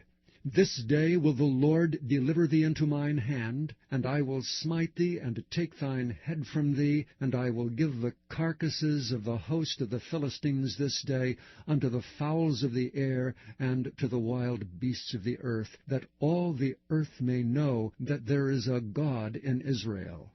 And all this assembly shall know that the Lord saveth not with sword and spear, for the battle is the Lord's, and he will give you into our hands. And it came to pass, when the Philistine arose and came and drew nigh to meet David, that David hasted and ran toward the army to meet the Philistine. And David put his hand in his bag, and took thence a stone, and slang it, and smote the Philistine in his forehead, that the stone sunk into his forehead, and he fell upon his face to the earth. So David prevailed over the Philistine with a sling and with a stone, and smote the Philistine, and slew him. But there was no sword in the hand of David. Therefore David ran, and stood upon the Philistine, and took his sword, and drew it out of the sheath thereof, and slew him, and cut off his head therewith. And when the Philistines saw their champion was dead, they fled. And the men of Israel and of Judah arose and shouted, and pursued the Philistines until thou come to the valley, and to the gates of Ekron. And the wounded of the Philistines fell down by the way to Shaaraim, even unto Gath and unto Ekron. And the children of Israel returned from chasing after the Philistines, and they spoiled their tents. And David took the head of the Philistine, and brought it to Jerusalem, but he put his armor in his tent. And when Saul saw David go forth against the Philistine, he said unto Abner, the captain of the host, Abner, whose son is this youth? And Abner said, As thy soul liveth, O king, I cannot tell. And the king said, Enquire thou whose son the stripling is. And as David returned from the slaughter of the Philistine, Abner took him, and brought him before Saul with the head of the Philistine in his hand. And Saul said to him, Whose son art thou, thou young man? And David answered, I am the son of thy servant Jesse the Bethlehemite. Chapter 18. And it came to pass, when he had made an end of speaking unto Saul, that the soul of Jonathan was knit with the soul of David, and Jonathan loved him as his own soul. And Saul took him that day, and would let him go no more home to his father's house. Then Jonathan and David made a covenant, because he loved him as his own soul. And Jonathan stripped himself of the robe that was upon him, and gave it to David, and his garments, even to his sword, and to his bow, and to his girdle. And David went out whithersoever Saul sent him, and behaved himself wisely. And Saul set him over the men of war, and he was accepted in the sight of all the people, and also in the sight of Saul's servants. And it came to pass, as they came, when David was returned from the slaughter of the Philistines, that the women came out of all cities of Israel, singing and dancing, to meet King Saul with tabrets, with joy and with instruments of music. And the women answered one another as they played, and said, Saul hath slain his thousands, and David his 10,000s. And Saul was very wroth, and the saying displeased him. And he said, They have ascribed unto David 10,000s, and to me they have ascribed but thousands. And what can he have more but the kingdom? And Saul eyed David from that day and forward. And it came to pass on the morrow, that the evil spirit from God came upon Saul. And he prophesied in the midst of the house, and David played with his hand as at other times, and there was a javelin in Saul's hand. And Saul cast the javelin, for he said, I will smite David even to the wall with it. And David avoided out of his presence twice. And Saul was afraid of David, because the Lord was with him, and he was departed from Saul. Therefore Saul removed him from him, and made him his captain over 1,000. And he went out and came in before the people. And David behaved himself wisely in all his ways, and the Lord was with him. Wherefore when Saul saw that he behaved himself very wisely, he was afraid of him. But all Israel and Judah loved David, because he went out and came in before them. And Saul said to David, Behold my daughter Merab, her will I give thee to wife, only be thou valiant for me, and fight the Lord's battles. For Saul said, Let not mine hand be upon him, but let the hand of the Philistines be upon him. And David said unto Saul, Who am I? And what is my life, or my father's family in Israel, that I should be son-in-law to the king? But it came to pass at the time when Merab, Saul's daughter, should have been given to David, that he was given unto Adriel the Maholathite to wife. And Michal, Saul's daughter, loved David, and they told Saul, and the thing pleased him. And Saul said, I will give him her, that she may be a snare to him, and that the hand of the Philistines may be against him. Wherefore Saul said to David, Thou shalt this day be my son-in-law in the one of the twain. And Saul commanded his servants, saying, Commune with David secretly, and say, Behold, the king hath delight in thee, and all his servants love thee. Now therefore be the king's son-in-law. And Saul's servants spake those words in the ears of David. And David said, Seemeth it to you a light thing to be a king's son-in-law, seeing that I am a poor man, and lightly esteemed? And the servants of Saul told him, saying, On this manner spake David. And Saul said, Thus shall ye say to David, The king desireth not any dowry, but 100 foreskins of the Philistines, to be avenged of the king's enemies. But Saul thought to make David fall by the hand of the Philistines. And when his servants told David these words, it pleased David well to be the king's son-in-law, and the days were not expired. Wherefore David arose and went, he and his men, and slew of the Philistines 200 men. And David brought their foreskins, and they gave them in full tale to the king, that he might be the king's son-in-law. And David gave him Michal his daughter to wife. And Saul saw and knew that the Lord was with David, and that Michal, Saul's daughter, loved him. And Saul was yet the more afraid of David, and Saul became David's enemy continually. Then the princes of the Philistines went forth, and it came to pass, after they went forth, that David behaved himself more wisely than all the servants of Saul, so that his name was much set by. Chapter 19. And Saul spake to Jonathan his son, and to his servants, that they should kill David.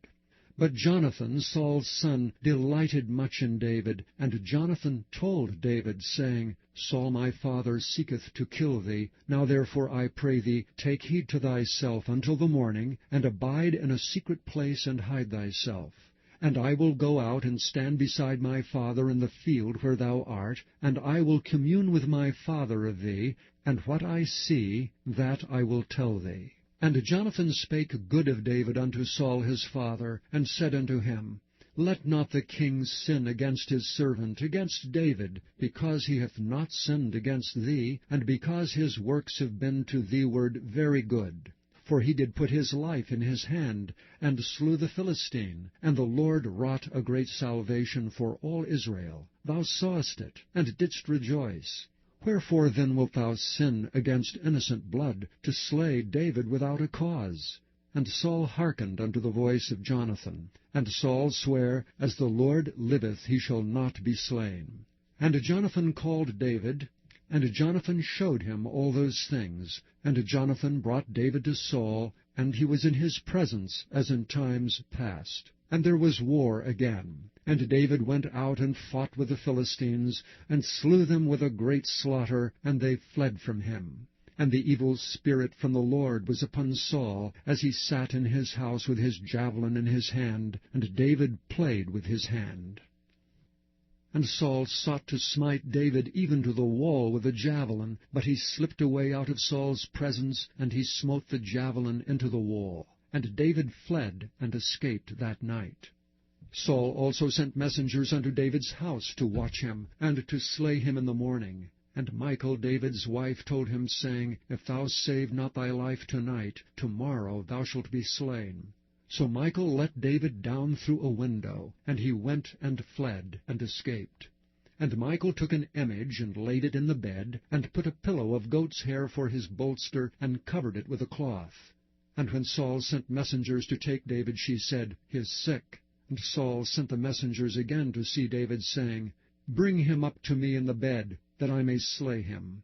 And when the messengers were come in, behold, there was an image in the bed, with a pillow of goat's hair for his bolster. And Saul said unto Michal, Why hast thou deceived me so, and sent away mine enemy, that he is escaped? And Michal answered Saul, He said unto me, Let me go, why should I kill thee? So David fled and escaped, and came to Samuel to Ramah, and told him all that Saul had done to him. And he and Samuel went and dwelt in Naioth.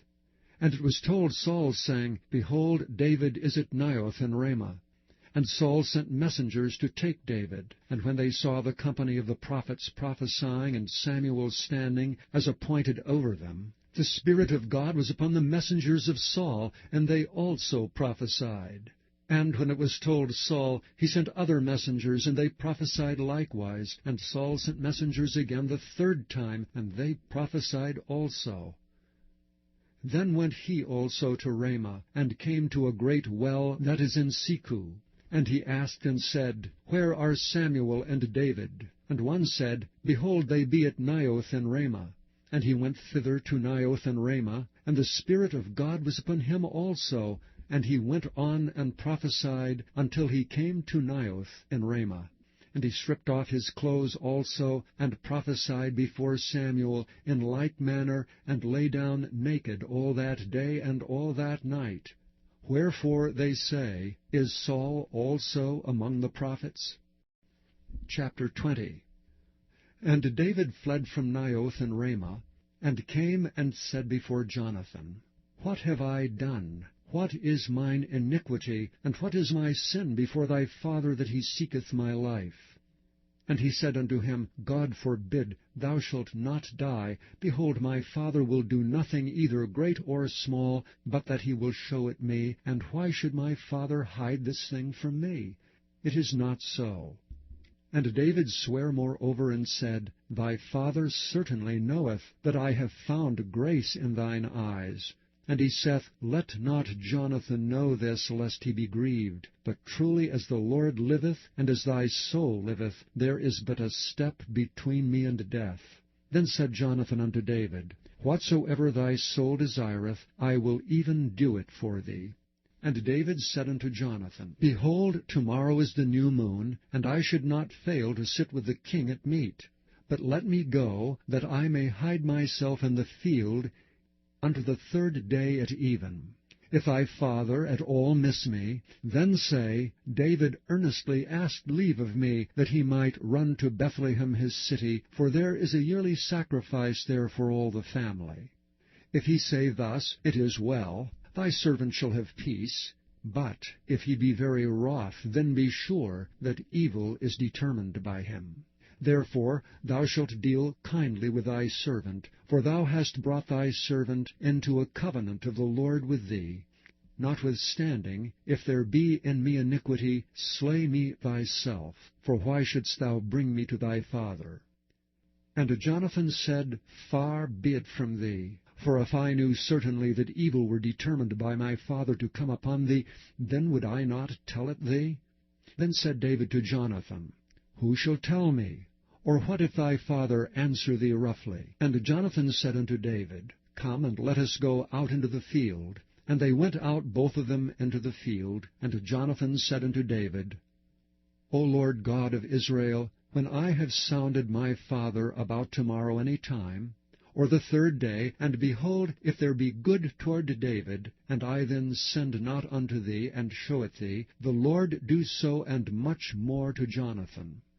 But if it please my father to do thee evil, then I will show it thee, and send thee away, that thou mayest go in peace. And the Lord be with thee, as he hath been with my father.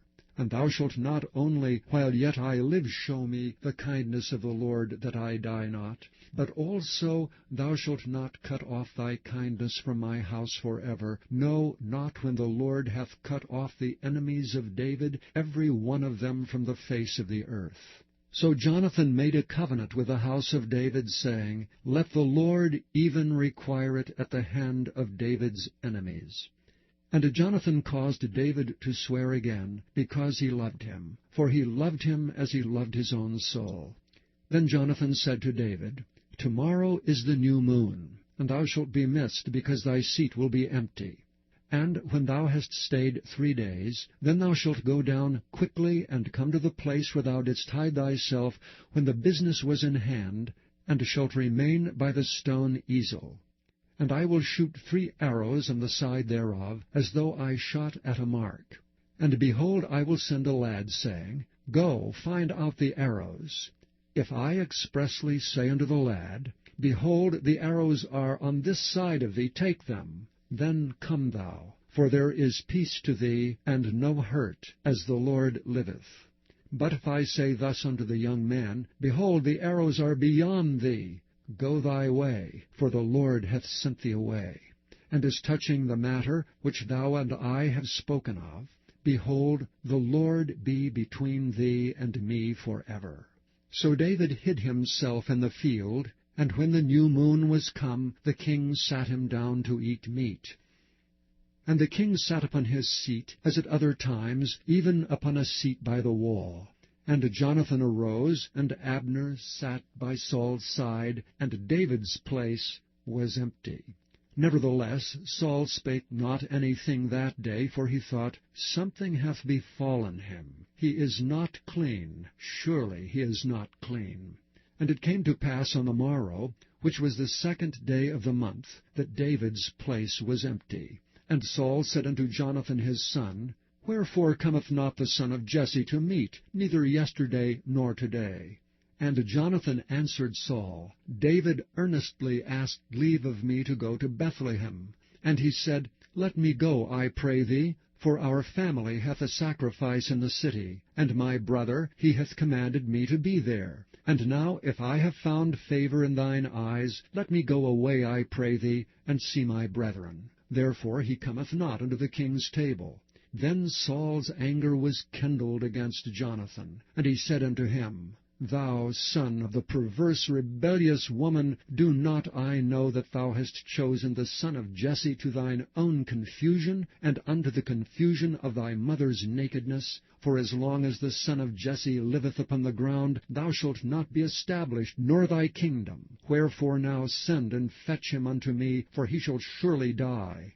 And Jonathan answered Saul his father, and said unto him, Wherefore shall he be slain? What hath he done? And Saul cast a javelin at him to smite him, whereby Jonathan knew that it was determined of his father to slay David. So Jonathan arose from the table in fierce anger, and did eat no meat the 2nd day of the month. For he was grieved for David, because his father had done him shame. And it came to pass in the morning, that Jonathan went out into the field at the time appointed with David, and a little lad with him. And he said unto his lad, Run, find out now the arrows which I shoot. And as the lad ran, he shot an arrow beyond him. And when the lad was come to the place of the arrow which Jonathan had shot, Jonathan cried after the lad, and said, Is not the arrow beyond thee? And Jonathan cried after the lad, Make speed, haste, stay not. And Jonathan's lad gathered up the arrows, and came to his master. But the lad knew not anything, only Jonathan and David knew the matter. And Jonathan gave his artillery unto his lad, and said unto him, Go carry them to the city. And as soon as the lad was gone, David arose out of a place toward the south, and fell on his face to the ground, and bowed himself 3 times. And they kissed one another, and wept with one another, until David exceeded. And Jonathan said to David, Go in peace, forasmuch as we have sworn both of us in the name of the Lord, saying, The Lord be between me and thee, and between my seed and thy seed forever. And he arose and departed, and Jonathan went into the city. Chapter 21. Then came David to Nob, to Ahimelech the priest. And Ahimelech was afraid at the meeting of David, and said unto him, Why art thou alone, and no man with thee? And David said unto Ahimelech the priest, The king hath commanded me a business, and hath said unto me, Let no man know anything of the business whereabout I send thee, and what I have commanded thee. And I have appointed my servants to such and such a place. Now therefore, what is under thine hand? Give me 5 loaves of bread in mine hand, and what there is present. And the priest answered David and said, There is no common bread under mine hand, but there is hallowed bread, if the young men have kept themselves at least from women. And David answered the priest, and said unto him, Of a truth, women have been kept from us about these 3 days, since I came out, and the vessels of the young men are holy, and the bread is in a manner common, yea, though it were sanctified this day in the vessel. So the priest gave him hallowed bread, for there was no bread there but the showbread, that was taken from before the Lord, to put hot bread in the day when it was taken away. Now a certain man of the servants of Saul was there that day, detained before the Lord, and his name was Doeg an Edomite, the chiefest of the herdsmen that belonged to Saul. And David said unto Ahimelech, And is there not here under thine hand spear or sword? For I have neither brought my sword nor my weapons with me, because the king's business required haste. And the priest said, The sword of Goliath the Philistine, whom thou slewest in the valley of Elah, behold, it is here wrapped in a cloth behind the ephod. If thou wilt take that, take it, for there is no other save that here. And David said, There is none like that, give it me. And David arose and fled that day for fear of Saul, and went to Achish the king of Gath. And the servants of Achish said unto him, Is not this David the king of the land? Did they not sing one to another of him in dances, saying, Saul hath slain his thousands, and David his 10,000s? And David laid up these words in his heart, and was sore afraid of Achish the king of Gath. And he changed his behavior before them, and feigned himself mad in their hands, and scrabbled on the doors of the gate, and let his spittle fall down upon his beard. Then said Achish unto his servants, Lo, ye see the man is mad. Wherefore then have ye brought him to me? Have I need of madmen, that ye have brought this fellow to play the madman in my presence? Shall this fellow come into my house? Chapter 22. David therefore departed thence, and escaped to the cave Adullam. And when his brethren and all his father's house heard it, they went down thither to him.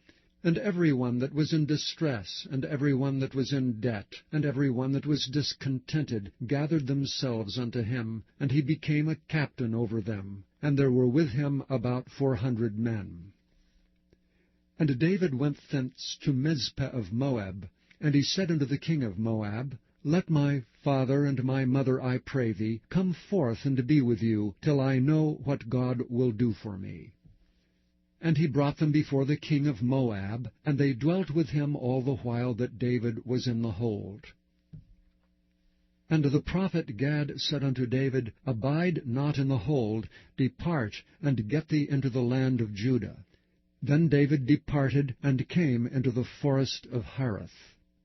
When Saul heard that David was discovered, and the men that were with him, now Saul abode in Gibeah, under a tree in Ramah, having his spear in his hand, and all his servants were standing about him. Then Saul said unto his servants that stood about him, Hear now, ye Benjamites, will the son of Jesse give every one of you fields and vineyards, and make you all captains of thousands and captains of hundreds, that all of you have conspired against me? And there is none that showeth me that my son hath made a league with the son of Jesse? And there is none of you that is sorry for me, or showeth unto me that my son hath stirred up my servant against me to lie in wait, as at this day? Then answered Doeg the Edomite, which was set over the servants of Saul, and said, I saw the son of Jesse coming to Nob, to Ahimelech the son of Ahitub. And he enquired the Lord for him, and gave him victuals, and gave him the sword of Goliath the Philistine. Then the king sent to call Ahimelech the priest, the son of Ahitub, and all his father's house, the priests that were in Nob. And they came all of them to the king. And Saul said, Hear now, thou son of Ahitub. And he answered, Here I am, my lord. And Saul said unto him, Why have ye conspired against me, thou and the son of Jesse, and that thou hast given him bread and a sword, and hast enquired of God for him, that he should rise against me to lie in wait, as at this day? Then Ahimelech answered the king and said, And who is so faithful among all thy servants as David, which is the king's son-in-law, and goeth at thy bidding, and is honorable in thine house? Did I then begin to enquire of God for him? Be it far from me. Let not the king impute anything unto his servant, nor to all the house of my father. For thy servant knew nothing of all this, less or more. And the king said, Thou shalt surely die, Ahimelech, thou and all thy father's house. And the king said unto the footmen that stood about him, Turn and slay the priests of the Lord, because their hand also is with David, and because they knew when he fled, and did not show it to me. But the servants of the king would not put forth their hand to fall upon the priests of the Lord. And the king said to Doeg, Turn thou and fall upon the priests. And Doeg the Edomite turned and fell upon the priests, and slew on that day 75 persons that did wear a linen ephod. And Nob, the city of the priests, smote he with the edge of the sword, both men and women, children and sucklings, and oxen and asses and sheep, with the edge of the sword. And one of the sons of Ahimelech, the son of Ahitub, named Abiathar, escaped, and fled after David. And Abiathar showed David that Saul had slain the Lord's priests. And David said unto Abiathar, I knew it that day, when Doeg the Edomite was there, that he would surely tell Saul, I have occasioned the death of all the persons of thy father's house. Abide thou with me, fear not. For he that seeketh my life seeketh thy life. But with me thou shalt be in safeguard. Chapter 23.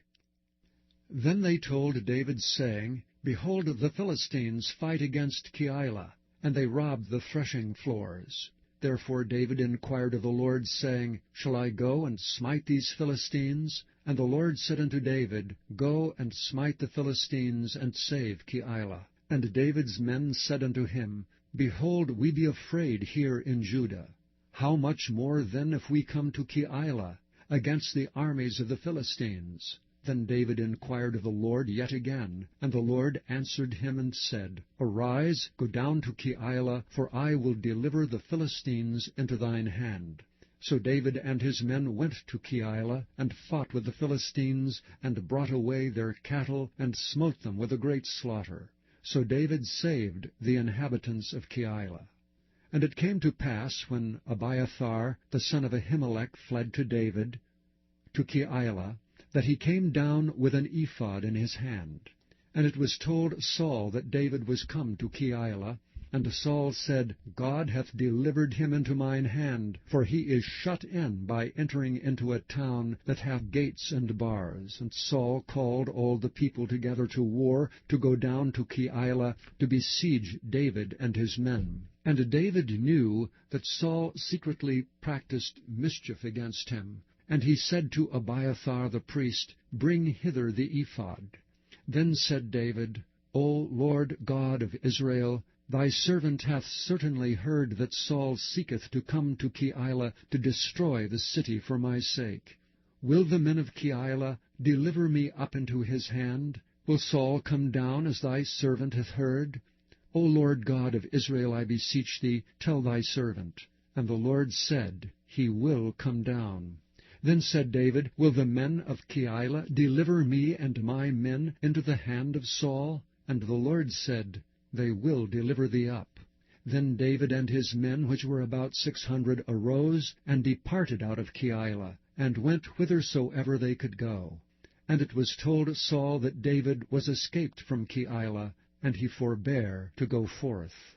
And David abode in the wilderness and strongholds, and remained in a mountain in the wilderness of Ziph. And Saul sought him every day, but God delivered him not into his hand. And David saw that Saul was come out to seek his life, and David was in the wilderness of Ziph in a wood. And Jonathan Saul's son arose and went to David into the wood, and strengthened his hand in God. And he said unto him, Fear not, for the hand of Saul my father shall not find thee, and thou shalt be king over Israel, and I shall be next unto thee, and that also Saul my father knoweth. And they two made a covenant before the Lord, and David abode in the wood, and Jonathan went to his house. Then came up the Ziphites to Saul to Gibeah, saying, Doth not David hide himself with us in strongholds, in the wood, in the hill of Hachilah, which is on the south of Jeshimon? Now therefore, O king, come down according to all the desire of thy soul to come down, and our part shall be to deliver him into the king's hand. And Saul said, Blessed be ye of the Lord, for ye have compassion on me. Go, I pray you, prepare yet, and know and see his place where his haunt is, and who hath seen him there. For it is told me that he dealeth very subtly. See therefore, and take knowledge of all the lurking places where he hideth himself, and come ye again to me with a certainty, and I will go with you. And it shall come to pass, if he be in the land, that I will search him out throughout all the thousands of Judah. And they arose and went to Ziph before Saul. But David and his men were in the wilderness of Maon, in the plain on the south of Jeshimon. Saul also and his men went to seek him, and they told David, wherefore he came down into a rock, and abode in the wilderness of Maon. And when Saul heard that, he pursued after David in the wilderness of Maon. And Saul went on this side of the mountain, and David and his men on that side of the mountain. And David made haste to get away for fear of Saul. For Saul and his men compassed David and his men round about to take them. But there came a messenger unto Saul, saying, Haste thee and come, for the Philistines have invaded the land. Wherefore Saul returned from pursuing after David, and went against the Philistines. Therefore they called that place Selahem-Melekoth. And David went up from thence, and dwelt in the strongholds at Engedi. Chapter 24. And it came to pass, when Saul was returned from following the Philistines, that it was told him, saying, Behold, David is in the wilderness of Engedi. Then Saul took 3,000 chosen men out of all Israel, and went to seek David and his men upon the rocks of the wild goats. And he came to the sheepcotes by the way, where was a cave. And Saul went in to cover his feet, and David and his men remained in the sides of the cave. And the men of David said unto him, Behold, the day of which the Lord said unto thee, Behold, I will deliver thine enemy into thine hand, that thou mayest do to him as it shall seem good unto thee. Then David arose, and cut off the skirt of Saul's robe privily. And it came to pass afterward that David's heart smote him, because he had cut off Saul's skirt. And he said unto his men, The Lord forbid that I should do this thing unto my master, the Lord's anointed, to stretch forth mine hand against him, seeing he is the anointed of the Lord. So David stayed his servants with these words, and suffered them not to rise against Saul. But Saul rose up out of the cave, and went on his way. David also arose afterward, and went out of the cave, and cried after Saul, saying, My lord the king. And when Saul looked behind him, David stooped with his face to the earth, and bowed himself. And David said to Saul, Wherefore hearest thou men's words, saying, Behold, David seeketh thy hurt? Behold, this day thine eyes have seen how that the Lord had delivered thee today into mine hand in the cave, and some bade me kill thee, but mine eye spared thee. And I said, I will not put forth mine hand against my Lord, for he is the Lord's anointed. Moreover, my father, see the skirt of thy robe in my hand. For in that I cut off the skirt of thy robe, and killed thee not, know thou and see that there is neither evil nor transgression in mine hand, and I have not sinned against thee. Yet thou huntest my soul to take it. The Lord judge between me and thee, and the Lord avenge me of thee, but mine hand shall not be upon thee. As saith the proverb of the ancients, Wickedness proceedeth from the wicked, but mine hand shall not be upon thee. After whom is the king of Israel come out? After whom dost thou pursue? After a dead dog, after a flea. The Lord therefore be judge, and judge between me and thee, and see and plead my cause, and deliver me out of thine hand. And it came to pass, when David had made an end of speaking these words unto Saul, that Saul said, Is this thy voice, my son David? And Saul lifted up his voice and wept. And he said to David, Thou art more righteous than I, for thou hast rewarded me good, whereas I have rewarded thee evil. And thou hast showed this day how that thou hast dealt well with me, forasmuch as when the Lord had delivered me into thine hand, thou killedst me not. For if a man find his enemy, will he let him go well away? Wherefore the Lord reward thee good, for that thou hast done unto me this day. For now, behold, I know well that thou shalt surely be king, and that the kingdom of Israel shall be established in thine hand. Swear now therefore unto me by the Lord, that thou wilt not cut off my seed after me, and that thou wilt not destroy my name out of my father's house. And David sware unto Saul, and Saul went home. But David and his men gat them up unto the hold. Chapter 25. And Samuel died, and all the Israelites were gathered together, and lamented him, and buried him in his house at Ramah. And David arose, and went down to the wilderness of Paran. And there was a man in Maon, whose possessions were in Carmel. And the man was very great, and he had 3,000 sheep and 1,000 goats, and he was shearing his sheep in Carmel. Now the name of the man was Nabal, and the name of his wife Abigail. And she was a woman of good understanding, and of a beautiful countenance. But the man was churlish and evil in his doings, and he was of the house of Caleb. And David heard in the wilderness that Nabal did shear his sheep. And David sent out 10 young men. And David said unto the young men, Get you up to Carmel, and go to Nabal, and greet him in my name. And thus shall ye say to him that liveth in prosperity, Peace be both to thee, and peace be to thine house, and peace be unto all that thou hast. And now I have heard that thou hast shearers. Now thy shepherds which were with us, we hurt them not, neither was there aught missing unto them all the while they were in Carmel. Ask thy young men, and they will show thee. Wherefore let the young men find favor in thine eyes. For we come in a good day. Give, I pray thee, whatsoever cometh to thine hand unto thy servants and to thy son David. And when David's young men came, they spake to Nabal according to all those words in the name of David, and ceased. And Nabal answered David's servants, and said, Who is David, and who is the son of Jesse? There be many servants nowadays that break away, every man from his master.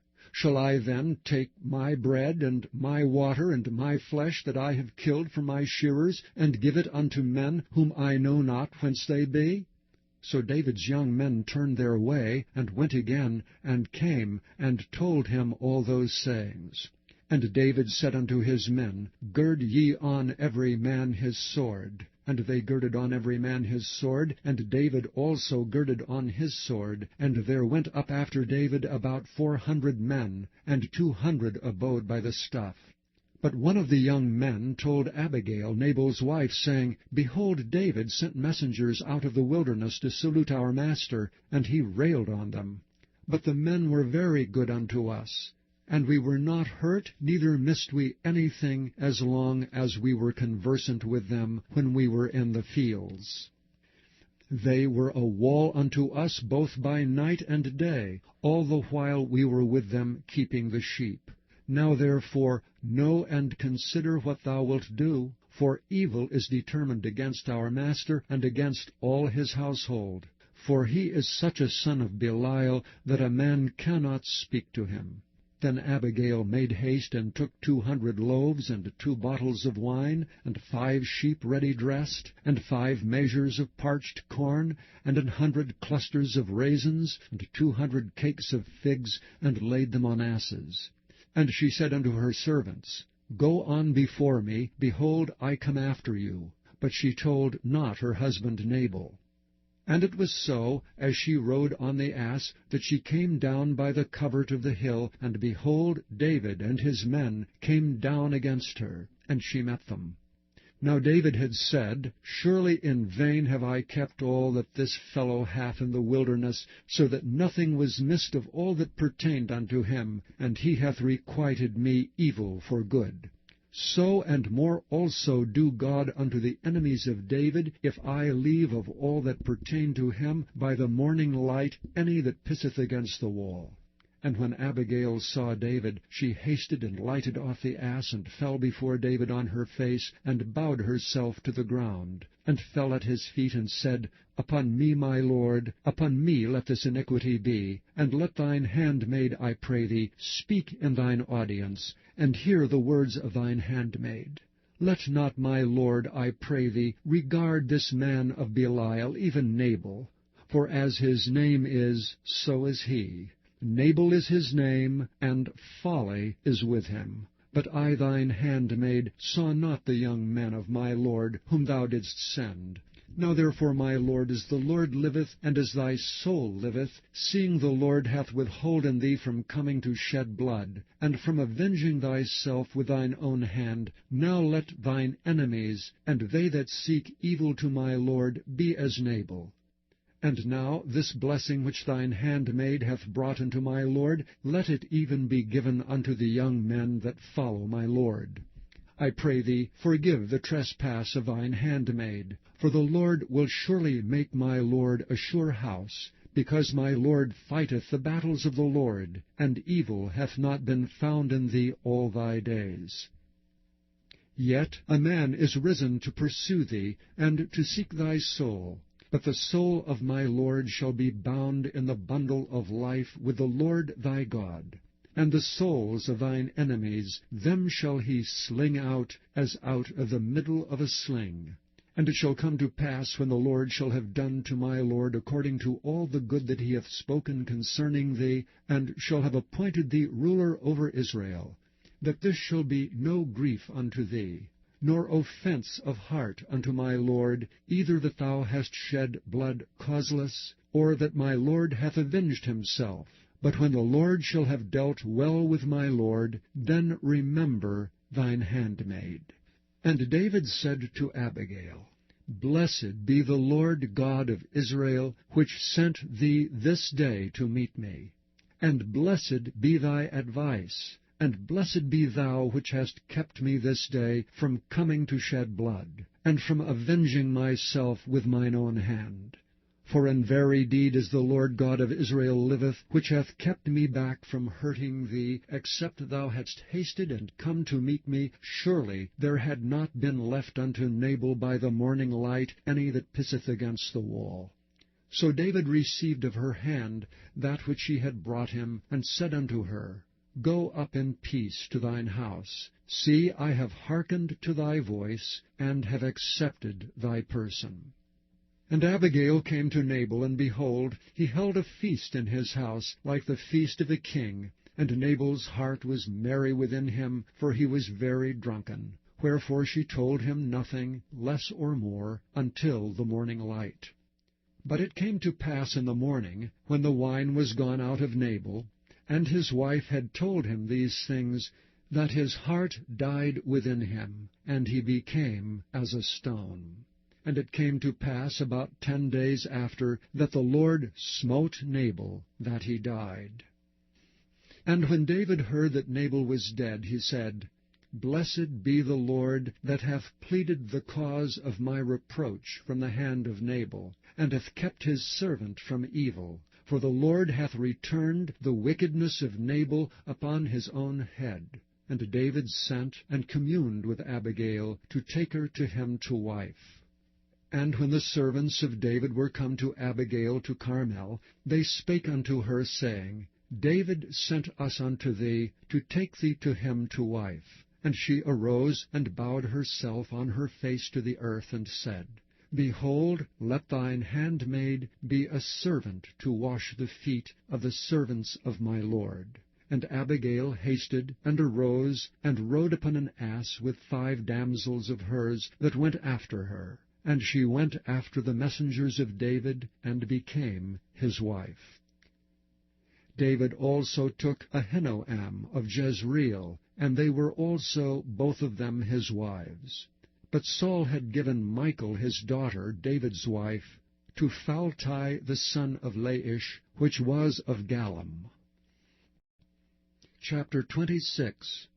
And the Ziphites came unto Saul to Gibeah, saying, Doth not David hide himself in the hill of Hachilah, which is before Jeshimon? Then Saul arose and went down to the wilderness of Ziph, having 3,000 chosen men of Israel with him, to seek David in the wilderness of Ziph. And Saul pitched in the hill of Hachilah, which is before Jeshimon, by the way. But David abode in the wilderness. And he saw that Saul came after him into the wilderness. David therefore sent out spies, and understood that Saul was come in very deed. And David arose and came to the place where Saul had pitched. And David beheld the place where Saul lay, and Abner the son of Ner, the captain of his host. And Saul lay in the trench, and the people pitched round about him. Then answered David and said to Ahimelech the Hittite, and to Abishai, the son of Zeruiah, brother to Joab, saying, Who will go down with me to Saul to the camp? And Abishai said, I will go down with thee.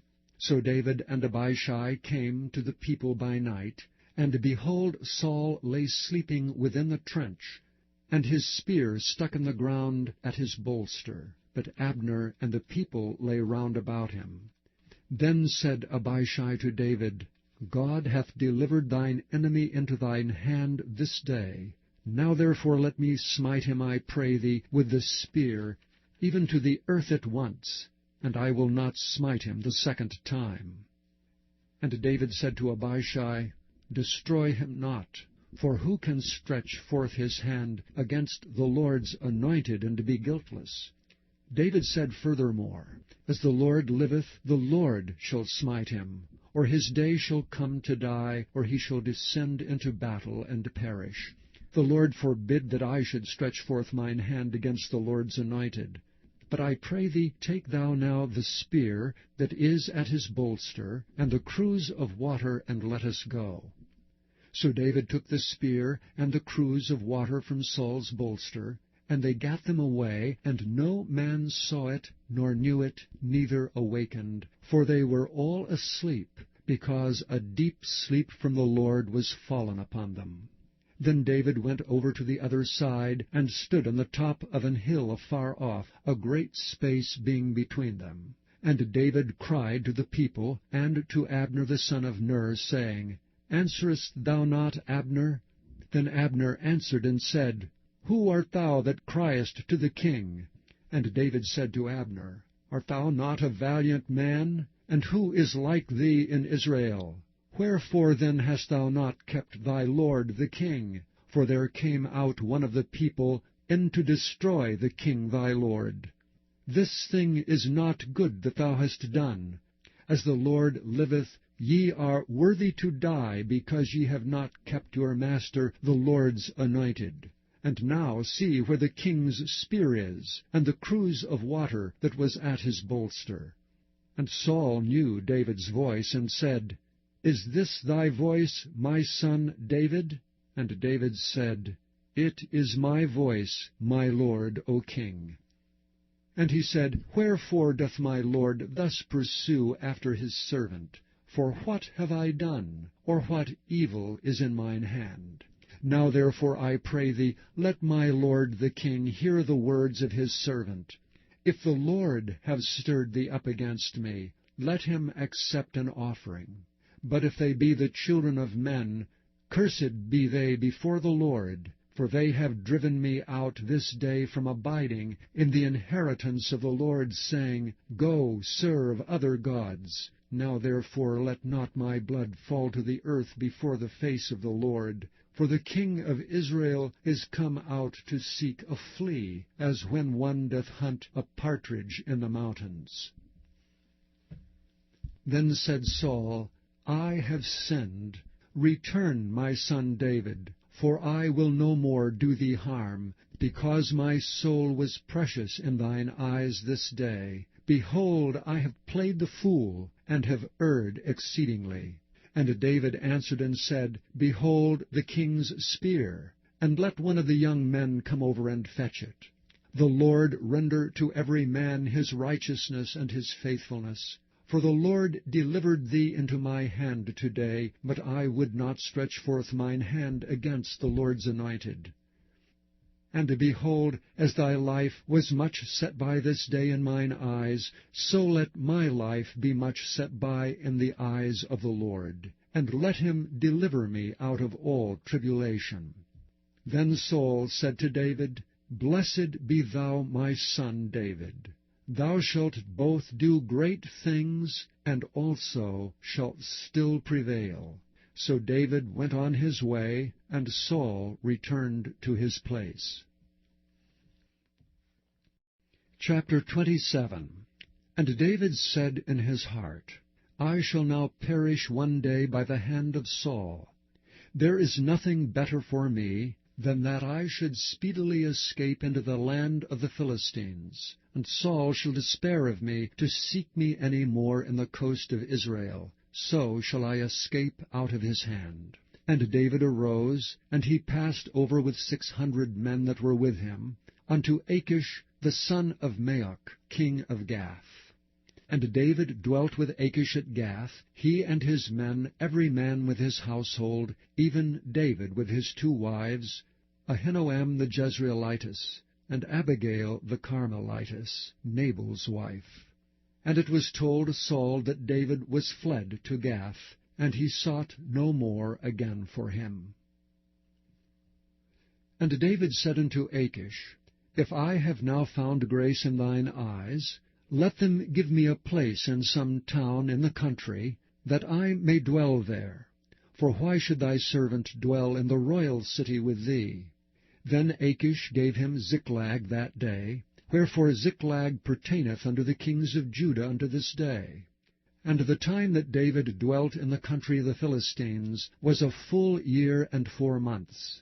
And David and his men went up and invaded the Geshurites, and the Gezrites, and the Amalekites. For these nations were of old the inhabitants of the land, as thou goest to Shur, even unto the land of Egypt. And David smote the land, and left neither man nor woman alive, and took away the sheep, and the oxen, and the asses, and the camels, and apparel, and returned, and came to Achish. And Achish said, Whither have ye made a road today? And David said, Against the south of Judah, and against the south of the Jerahmeelites, and against the south of the Kenites. And David saved neither man nor woman alive to bring tidings to Gath, saying, Lest they should tell on us, saying, So did David, and so will be his manner all the while he dwelleth in the country of the Philistines. And Achish believed David, saying, He hath made his people Israel utterly to abhor him. Therefore he shall be my servant forever. Chapter 28.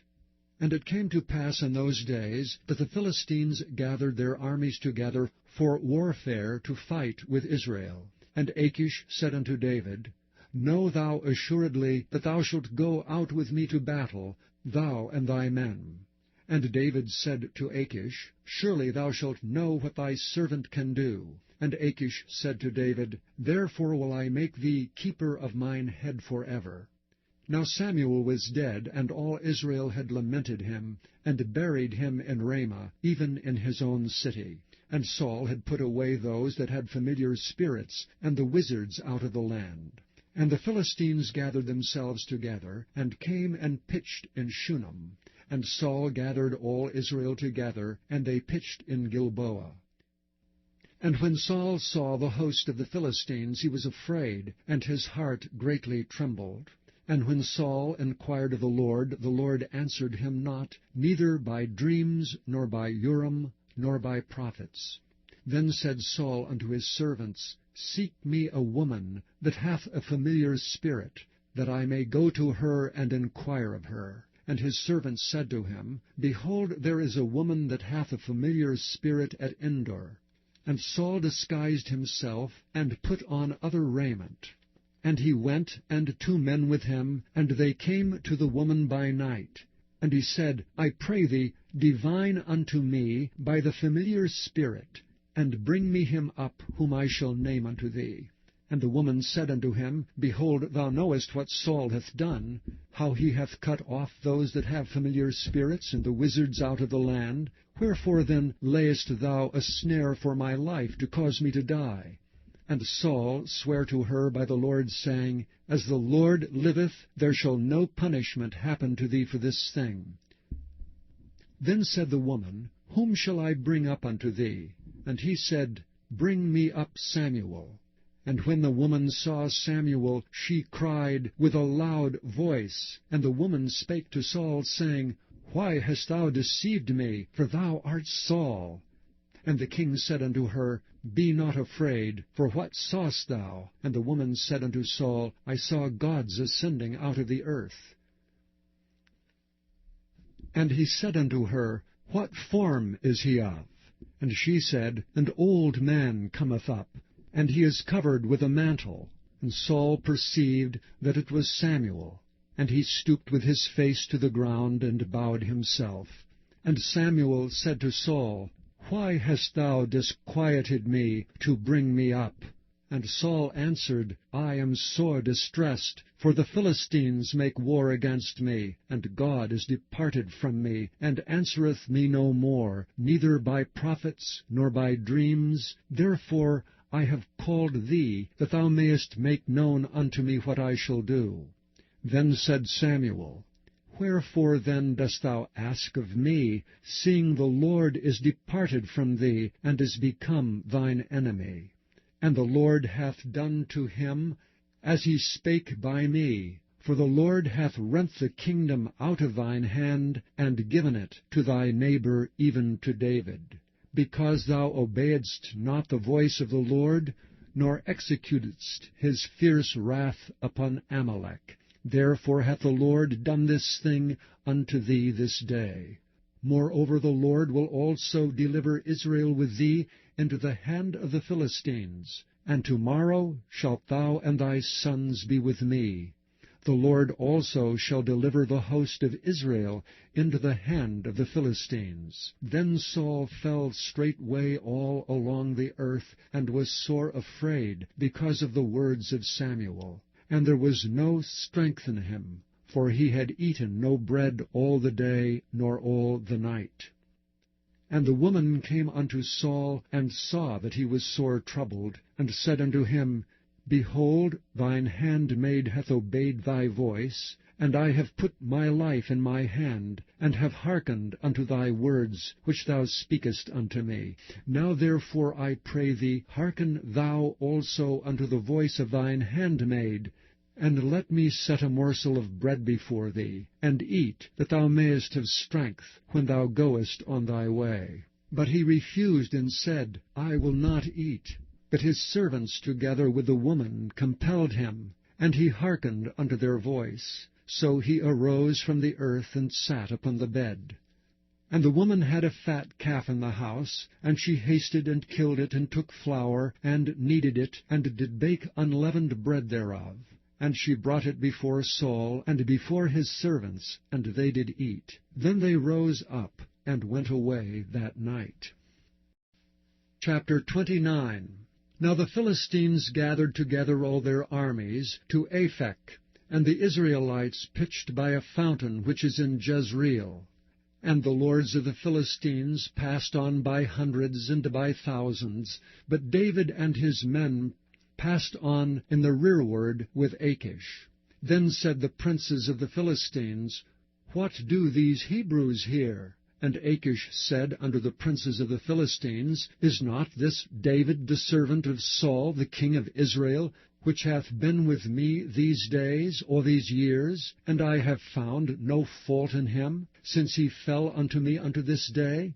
And the princes of the Philistines were wroth with him, and the princes of the Philistines said unto him, Make this fellow return, that he may go again to his place which thou hast appointed him, and let him not go down with us to battle, lest in the battle he be an adversary to us. And wherewith should he reconcile himself unto his master? Should it not be with the heads of these men? Is not this David, of whom they sang one to another in dances, saying, Saul slew his thousands, and David his 10,000s? Then Achish called David, and said unto him, Surely as the Lord liveth, thou hast been upright, and thy going out and thy coming in with me in the host is good in my sight. For I have not found evil in thee since the day of thy coming unto me unto this day. Nevertheless the Lord's favour thee not. Wherefore now return, and go in peace, that thou displease not the lords of the Philistines. And David said unto Achish, But what have I done? And what hast thou found in thy servant so long as I have been with thee unto this day, that I may not go fight against the enemies of my lord the king? And Achish answered and said to David, I know that thou art good in my sight as an angel of God. Notwithstanding, the princes of the Philistines have said, He shall not go up with us to the battle. Wherefore now rise up early in the morning with thy master's servants that are come with thee, and as soon as ye be up early in the morning, and have light, depart. So David and his men rose up early to depart in the morning, to return into the land of the Philistines. And the Philistines went up to Jezreel. Chapter 30. And it came to pass, when David and his men were come to Ziklag, on the 3rd day, that the Amalekites had invaded the south, and Ziklag, and smitten Ziklag, and burned it with fire, and had taken away the women captives that were therein. They slew not any, either great or small, but carried them away, and went on their way. So David and his men came to the city, and behold, it was burned with fire, and their wives, and their sons, and their daughters were taken captives. Then David and the people that were with him lifted up their voice and wept, until they had no more power to weep. And David's 2 wives were taken captives, Ahinoam the Jezreelitess, and Abigail, the wife of Nabal the Carmelite. And David was greatly distressed, for the people spoke of stoning him, because the soul of all the people was grieved every man for his sons and for his daughters. But David encouraged himself in the Lord his God. And David said to Abiathar the priest, Ahimelech's son, I pray thee, bring me hither the ephod. And Abiathar brought thither the ephod to David. And David inquired at the Lord, saying, Shall I pursue after this troop? shall I overtake them? And he answered him, Pursue, for thou shalt surely overtake them, and without fail recover all. So David went, he and the 600 men that were with him, and came to the brook Besor, where those that were left behind stayed. But David pursued, he and 400 men, for 200 abode behind, which were so faint that they could not go over the brook Besor. And they found an Egyptian in the field, and brought him to David, and gave him bread, and he did eat, and they made him drink water, and they gave him a piece of a cake of figs, and 2 clusters of raisins. And when he had eaten, his spirit came again to him, for he had eaten no bread, nor drunk any water 3 days and 3 nights. And David said unto him, To whom belongest thou? And whence art thou? And he said, I am a young man of Egypt, servant to an Amalekite, and my master left me, because 3 days agone I fell sick. We made an invasion upon the south of the Cherethites, and upon the coast which belongeth to Judah, and upon the south of Caleb, and we burned Ziklag with fire. And David said to him, Canst thou bring me down to this company? And he said, Swear unto me by God, that thou wilt neither kill me, nor deliver me into the hands of my master, and I will bring thee down to this company. And when he had brought him down, behold, they were spread abroad upon all the earth, eating and drinking and dancing, because of all the great spoil they had taken out of the land of the Philistines, and out of the land of Judah, even unto the evening of the next day. And there escaped not a man of them, save 400 young men, which rode upon camels and fled. And David recovered all that the Amalekites had carried away, and David rescued his 2 wives. And there was nothing lacking to them, neither small nor great, neither sons nor daughters, neither spoil, nor anything that they had taken to them. David recovered all. And David took all the flocks and the herds, which they drave before those other cattle, and said, This is David's spoil. And David came to the 200 men, which were so faint that they could not follow David, whom they had made also to abide at the brook Besor, and they went forth to meet David, and to meet the people that were with him. And when David came near to the people, he saluted them. Then answered all the wicked men, and men of Belial, of those that went with David, and said, Because they went not with us, we will not give them aught of the spoil that we have recovered, save to every man his wife and his children, that they may lead them away and depart. Then said David, Ye shall not do so, my brethren, with that which the Lord hath given us, who hath preserved us, and delivered the company that came against us into our hand. For who will hearken unto you in this matter? But as his part is that goeth down to the battle, so shall his part be that tarrieth by the stuff. They shall part alike.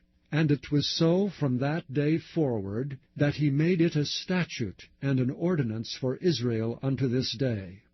And when David came to Ziklag, he sent of the spoil unto the elders of Judah, even to his friends, saying, Behold, a present for you of the spoil of the enemies of the Lord, to them which were in Bethel, and to them which were in South Ramoth, and to them that were in Jattir, and to them which were in Aroer, and to them which were in Siphmoth, and to them which were in Eshtemoa, and to them which were in Rachel, and to them which were in the cities of the Jerahmeelites, and to them which were in the cities of the Kenites, and to them which were in Hormah, and to them which were in Athach, and to them which were in Hebron, and to all the places where David himself and his men were wont to haunt. Chapter 31. Now the Philistines fought against Israel, and the men of Israel fled from before the Philistines, and fell down slain in Mount Gilboa. And the Philistines followed hard upon Saul and upon his sons. And the Philistines slew Jonathan, and Abinadab, and Malchishua, Saul's sons. And the battle went sore against Saul, and the archers hit him, and he was sore wounded of the archers. Then said Saul unto his armor-bearer, Draw thy sword, and thrust me through therewith, lest these uncircumcised come, and thrust me through, and abuse me. But his armor-bearer would not, for he was sore afraid. Therefore Saul took a sword, and fell upon it. And when his armor-bearer saw that Saul was dead, he fell likewise upon his sword, and died with him. So Saul died, and his 3 sons, and his armor-bearer, and all his men that same day together. And when the men of Israel that were on the other side of the valley, and they that were on the other side of Jordan, saw that the men of Israel fled, and that Saul and his sons were dead, they forsook the cities and fled, and the Philistines came and dwelt in them. And it came to pass on the morrow, when the Philistines came to strip the slain, that they found Saul and his 3 sons fallen in Mount Gilboa. And they cut off his head, and stripped off his armor, and sent into the land of the Philistines round about, to publish it in the house of their idols, and among the people. And they put his armor in the house of Ashtaroth, and they fastened his body to the wall of Bethshan. And when the inhabitants of Jabesh-Gilead heard of that which the Philistines had done to Saul, all the valiant men arose, and went all night, and took the body of Saul, and the bodies of his sons from the wall of Bethshan, and came to Jabesh, and burnt them there. And they took their bones, and buried them under a tree at Jabesh, and fasted 7 days.